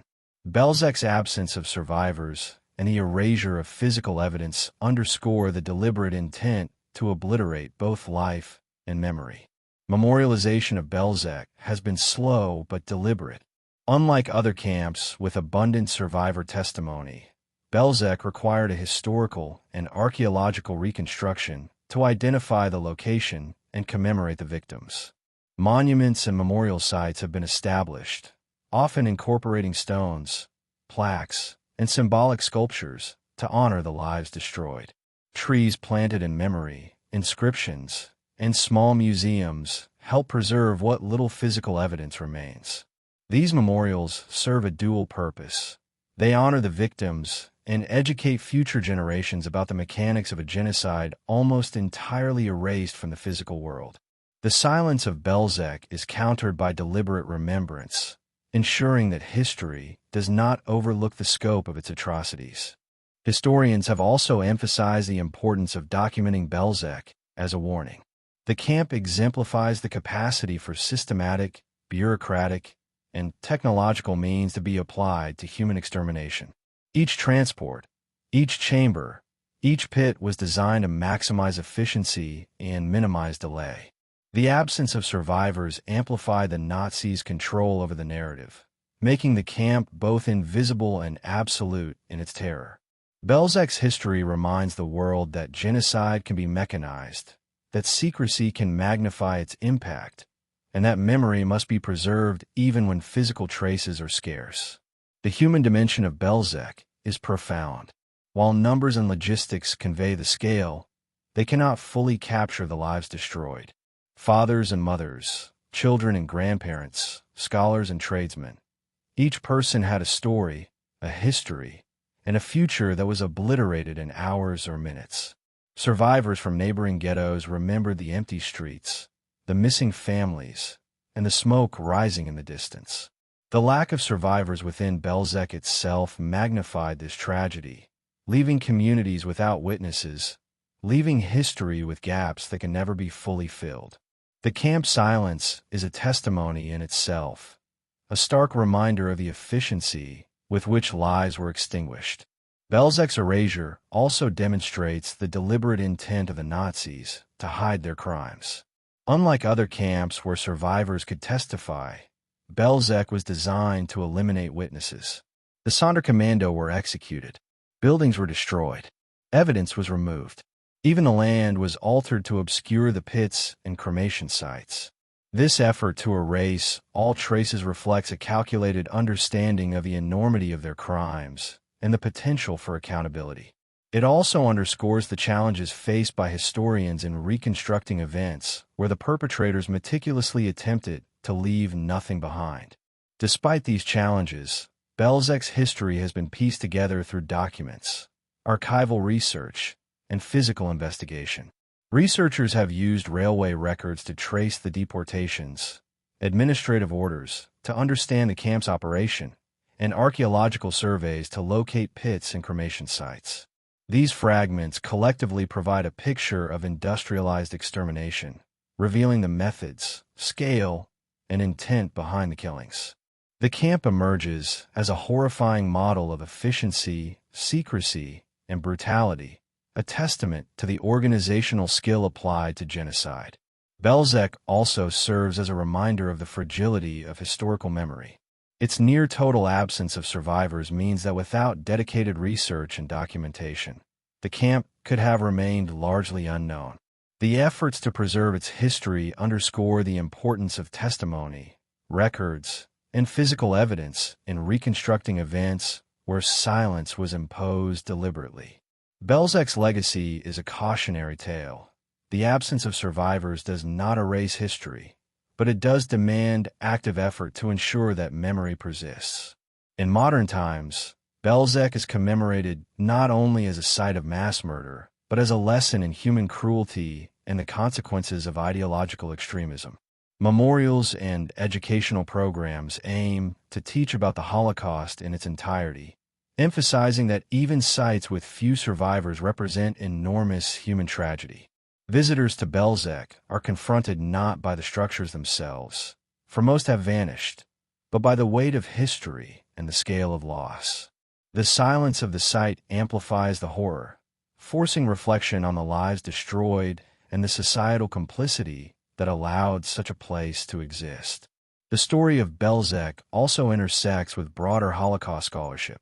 Its operation under Aktion Reinhard, alongside Sobibor and Treblinka, illustrates a systematic approach to extermination that relied on transportation logistics, calculated deception, and the compartmentalization of labor.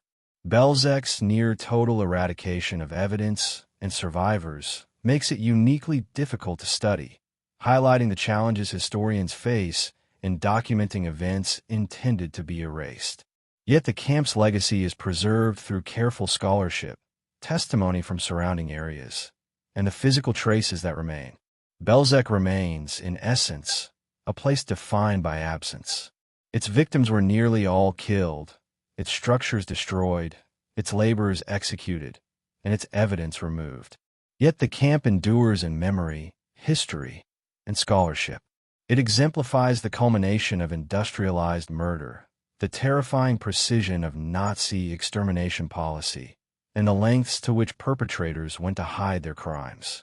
The ghost of Belzec serves as a stark reminder that even in silence, atrocities leave traces, and that remembrance is essential to understanding the full scope of human cruelty.